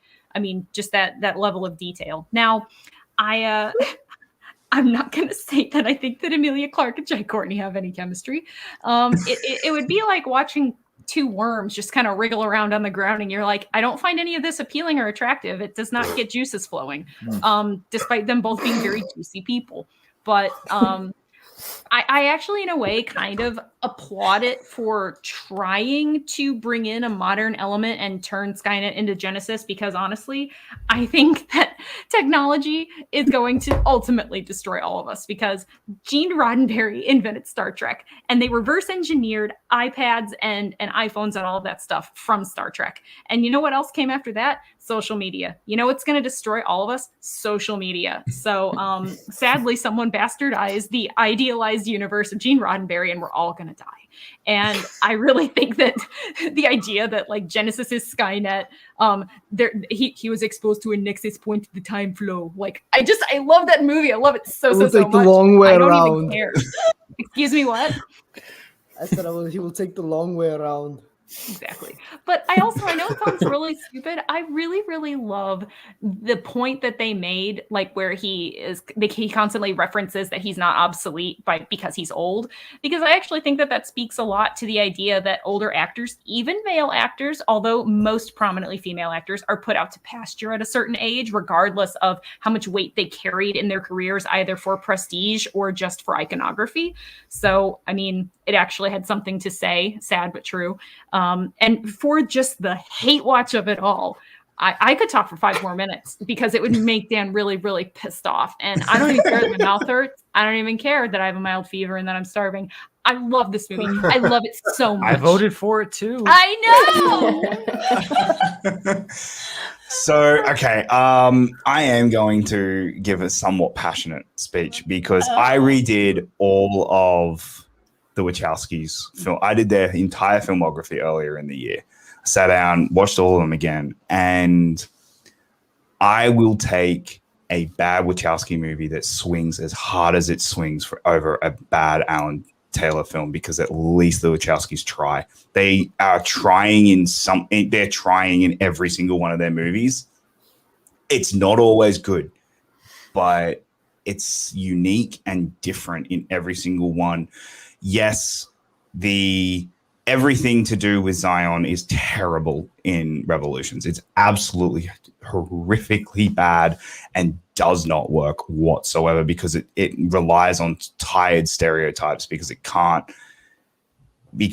they haven't had time to develop these characters that are actually within Zion. They've never given us a reason to actually care about Zion.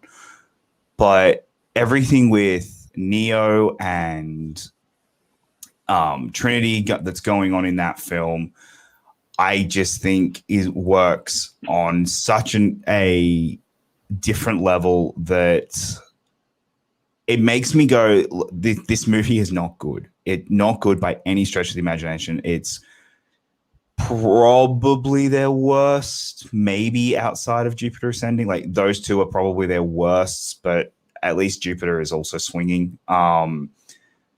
but I there's at least stuff in this one that I can gravitate towards and go, no, I do really enjoy that. The final fight between Neo and Smith, as nonsensical and as over the top and completely stupid as that fight is, it's something it's fun. Like, I can have some fun with it at least. So I'm gonna go with Revolutions, which means you have the deciding vote. Oh, for fuck's sake. Can I add an insult detail that might persuade her? Yeah. Okay. Sure.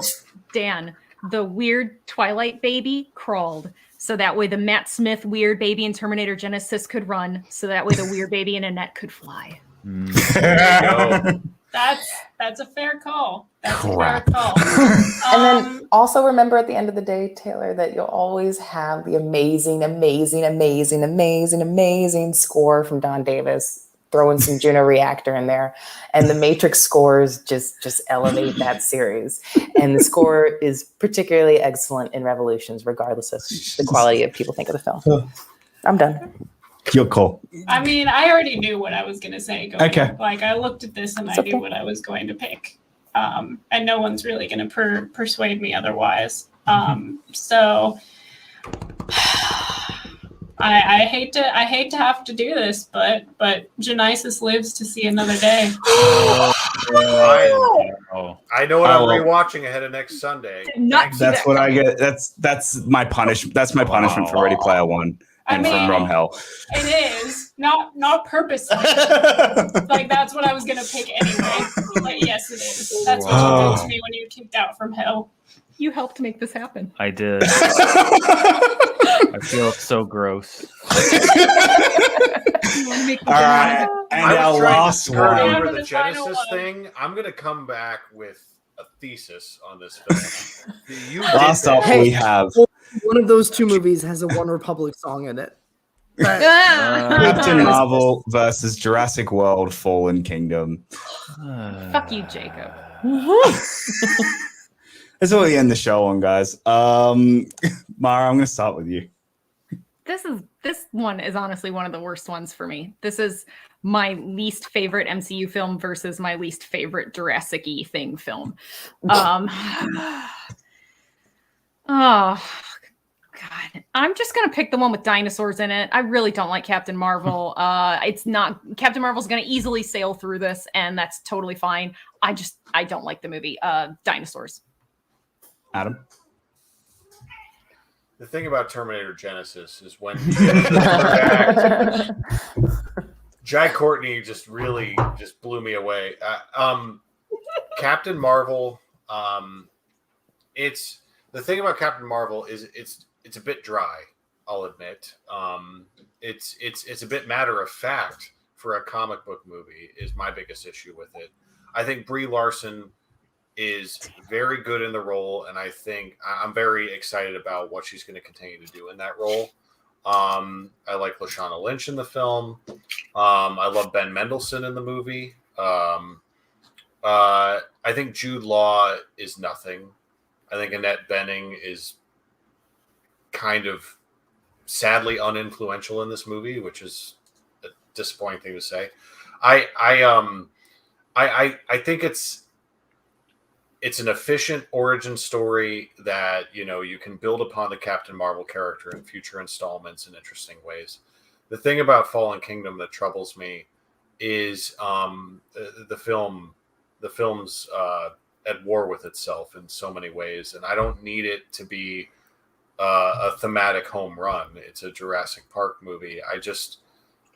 I don't know what is happening when I watch Fallen Kingdom. I don't know why there's a dinosaur auction. I don't know why there are human clones. I don't know why James Cromwell can't stop inventing things in movies and being. He's an inventor. Big. He invents things. He apparently. I'm at this point. I figure he invented Babe. I don't know. I don't know what the limit is with this man anymore. Fallen Kingdom is rock bottom for Jurassic Park for me. I don't like it. I feel like Dominion by default is going to be a better movie.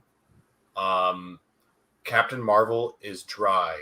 That's what I keep saying. Like, it's It's not super flashy, but it's got enough stuff in it that I enjoy, and I'm not mad about it. So there you go, Captain Marvel. Dan. Yes. I will say I have given an outright negative review to one MCU film in my life, and that was Captain Marvel, which garnered me a lot of "thank you for your honesties" from the least desirable fan base on the internet. But I was not a fan of it. I think honestly that Brie Larson was pushed towards some acting choices that did not serve either her character or her performance. Because I have seen I've seen her play this character, albeit briefly, in other films that I think allow her to show a little more dynamism, and I am receptive to the idea that this character is in a place of sort of seeking her true self. I just think that there was, as Adam said, I think it leans toward the dry side, and I don't think it served anything in the movie very well. So I'm not a particular fan of Captain Marvel, the movie.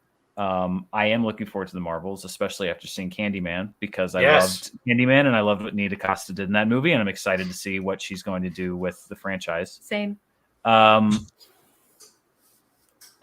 will, however, vote for Captain Marvel over Jurassic World Fallen Kingdom because that movie is so stupid. Just so dumb.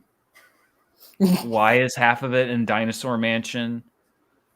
How did they get the dinosaurs there? Why would you bring the dinosaurs into the forest to Dinosaur Mansion? None of it really makes sense. The whole, I'm going to release them because they're like me. It's just so stupid. Like me. It's all dumb.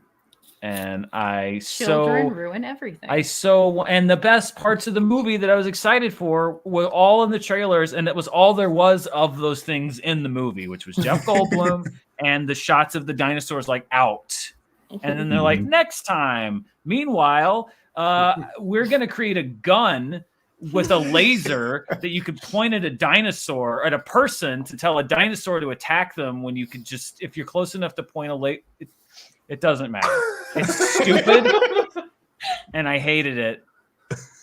I've actually soured on this movie as time has gone on, which is rare for me, and I'm voting against Jurassic World Fallen Kingdom. My favorite unforced error, not even unforced error, my favorite moment of just why would you do that was when after the movie came out, and they killed most of the dinosaurs in a volcanic explosion because that's what Jurassic Park fans want to see. Most of the dinosaurs dying on screen. Oh yeah, the original Brachiosaurus. And you see the Brachiosaurus dying on the shore as it gets engulfed with volcanic ash. And then the week after it came out, the director's like, oh yeah, that's the original Brachiosaurus from Jurassic Park. Remember the dinosaur that gave you wonder and made you believe that these things could come to life? Yeah, I killed it, and I wanted to go out of my way to let you know after the fact that I indeed killed that specific dinosaur that you love.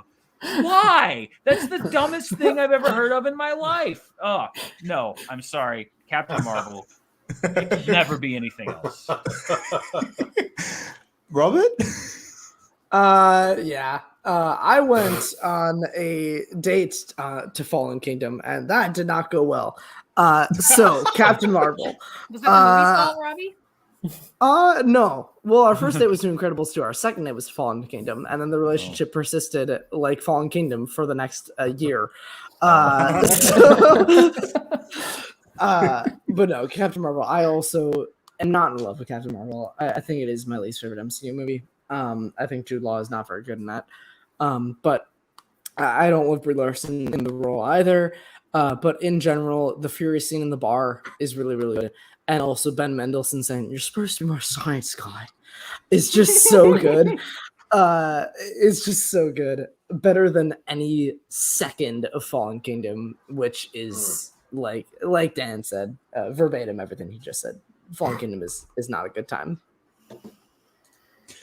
Marisol? Yeah. Yeah, I don't carry the same like fiery dislike for Captain Marvel that that a lot of people did. I don't think it's spectacular, but I am kinder to Brie Larson's pretty dry interpretation. I do kind of like that. I like a stoic, kind of impenetrable female lead. That's actually something that is refreshing for me in a film. Um, I don't think I don't think we get enough of it. And I will defend Brie Larson in that film. I'm excited to see it. I don't think it was executed completely perfectly. But I am just all that more excited, like you said, to see it taken to the next step with a different director in what I'm assuming will be a much more exciting film. Marvel, I could throw on again. It's middling, but it's not terrible. I'm slightly disappointed by how kind of maligned in public general consciousness, whatever, how it's treated. And yeah, I can't agree enough how horrible Fallen Kingdom is, how angry that film makes me. Again, Trevorrow and Connolly need to be stopped. By default, by they have at all costs. By default, Dominion has to be better, I guess. I don't know, but I don't know. I didn't think. Who knows? I don't know. I'm not going to take anything for granted now. If I have to see one more dinosaur doing something that a dinosaur wouldn't do, I'm going to lose my shit. If I have to see a dinosaur crawl upside down a building, down the roof, and then Freddy Krueger into a bedroom to sneak up on a little girl, and I hate that scene so much. I cannot tell you how much I hate that scene. And if I have to see a dinosaur act like the Indoraptor and like wink at the camera and smile right before he decides to play a game before killing somebody. If I have to see one more scene of a dinosaur not acting like an animal, and I'm going to lose my mind with these goddamn movies. I hate everything. I hate everything about this film. It's the difference between being silly versus illogical. And at least Jurassic Park 3, which was the worst film up until Fallen Kingdom came out, it's so silly. But there's such a reckless abandon, like in that movie. It's silly, but still, it doesn't make me angry the way that Fallen Kingdom tries to sell these ideas as legitimate. So many things as legitimate, and they're just completely illogical. At least Jurassic Park 3 knows it's Joe Johnston. He knows it's ridiculous. He knows it's ridiculous. The movie doesn't try to hide that. Fallen Kingdoms tries to sell this so seriously, as if they're legitimately selling. They're selling you a legitimate adventure, and they're trying to sell you on this bullshit. And illegitimate adventure. Illegitimate. I'm sorry. Yeah. It is. I want somebody to. I'm sorry. I want somebody to put. The happiest I will be is if Blue gets like a bullet in the head in the next movie, because I just don't want to see this relationship continue. I don't want to see this love story with Chris Pratt continue into the next movie, and I don't want to see them live happily ever after in Dominion, which they will. I know they will. God damn it, I know they will. And he's gonna leave Bryce Dallas Howard for Blue. I know that's gonna happen, and I don't need to see it. I cannot say I think anymore. you very much upset Mara. I'm so I don't sorry. care that it's not a real animal. I get so emotional about animals. I'm sorry. I'm sorry. Marisol came in hard. I'm sorry. It was an expression of extreme A emotion. metaphorical bullet. It was a metaphorical bullet. I mean that she needs to be removed from the story aggressively. with extreme prejudice. Extreme force. Somebody needs to take an RPG. Terminate with extreme prejudice. Yeah. Sorry. I'm sorry.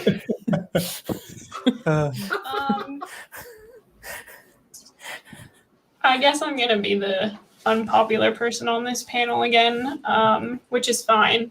The immense love and adoration I have for Captain Marvel knows no bounds, honestly. It made me cry in the theater the way that Wonder Woman did for a lot of people. It means very, very much to me. I felt a lot watching it. I thought that Brie Larson's performance was very guarded in the way that her character would be in where she is in her life at this point, where she doesn't know who to trust. She doesn't know who she is. She's been betrayed by a lot of people. She's hardened, and we don't get to see that a lot of the time out of female characters. They're not allowed to be strong in ways that come across as maybe she's not nice to people. Maybe she's closed off. Maybe she's not particularly showing these huge emotions all the time. And I think that comes through in her performance really well. It makes sense where she is as a character at that point.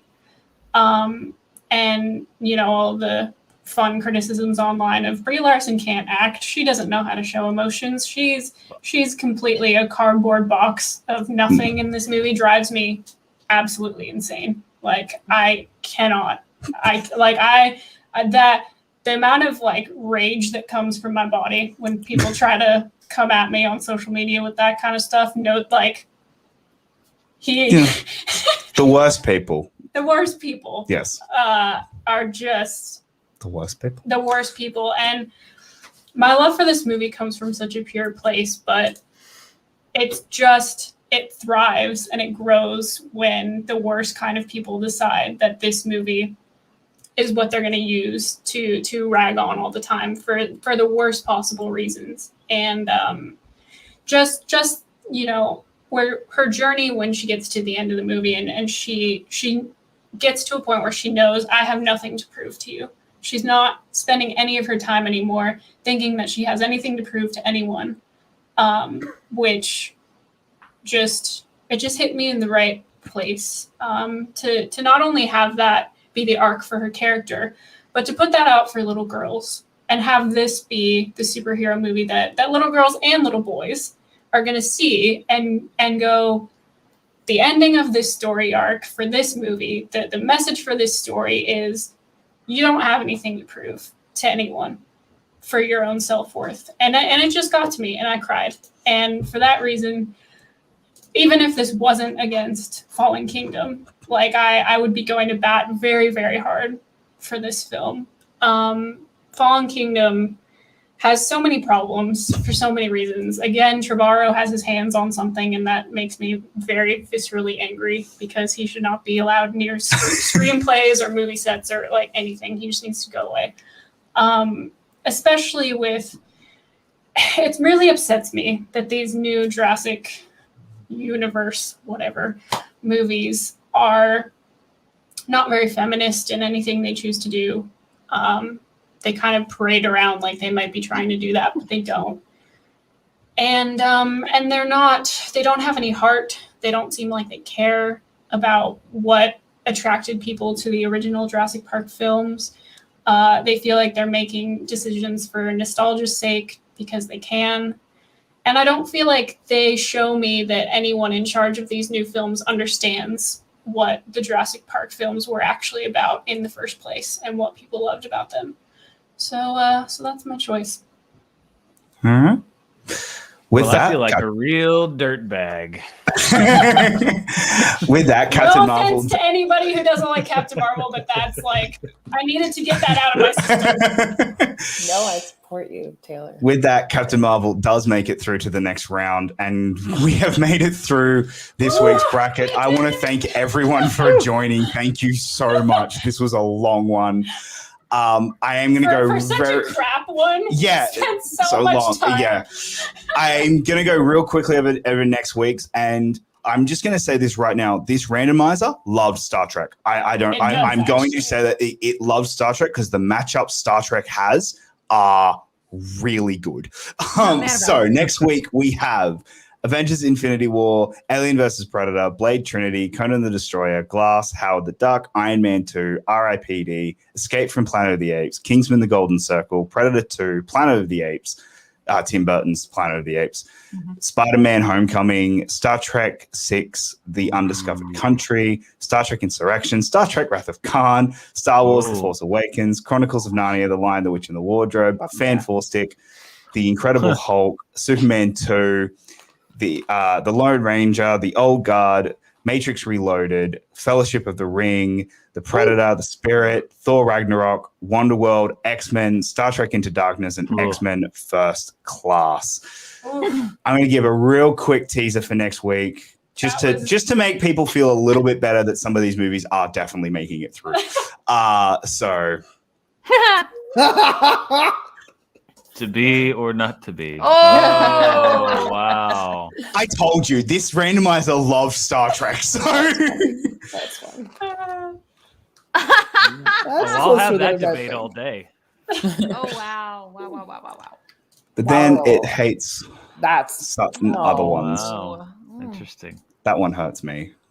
Oh dear. Okay. And then where's my last one? Okay.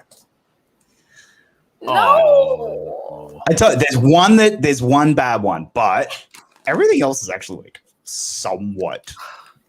I can't handle any more Oh, casualties after this week.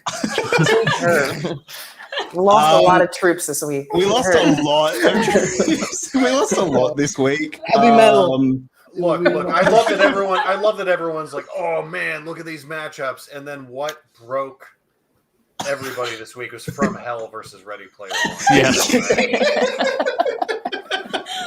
That's true. One that I was not expecting at all would break everyone, but it apparently did. God. Guys, thank you so much. I'm not gonna do the full. No, let's just all say goodbye at the same time. Yeah, because Let's this has been a show. Oh, One minor thing. thank Colin Trevorrow made one movie totally worth watching, and it's called The Book of Henry. It's the movie that lost him a Star War, and it is so You're messed going to up. say and safety so not good. guaranteed. I was gonna say, yeah, if you're about to say Safety No Guarantee, which is the one that got him everything, and then. But yeah, Book of Henry's the Book of one that Henry. lost him everything. oh. Worth it. Oh, Henry. Well, thank you to everyone who tuned in for this episode. I hope you guys had as much of a time as we did. That's how I'm going to describe what that was. Yeah. If you want to find links for everyone that's on the panel, they're all in the description. You can find everyone on social media somewhere doing their thing. Is there anything you want to say before we finish? Just this? one last thing I want to say. Please go back and watch our first episode yes. of Inside the Iconography. It is currently on the channel right now. We had a really great discussion about David Lynch, and having just I watched all of his films for the first time. So it was Except for one. because we can't get a hold of it. We can't So find one of them. but we that's can't fine. find Inland Empire. It is impossible to get a hold of. So yeah, other than that, guys, thank you so much. Our next one we did announce will be with Marisol McKee, and we are doing the Coen brothers. So we're very excited for that one, and I am very much looking. I need to sit down. If I wasn't so sick, I'd be sitting down and starting their movies. So that's probably going to be tonight and tomorrow's Probably. journey. Yeah. But thank you to everyone who hung out today. Yes. And we hope you will join us again next week. Thank you very much, guys, and we'll see you next Bye. week.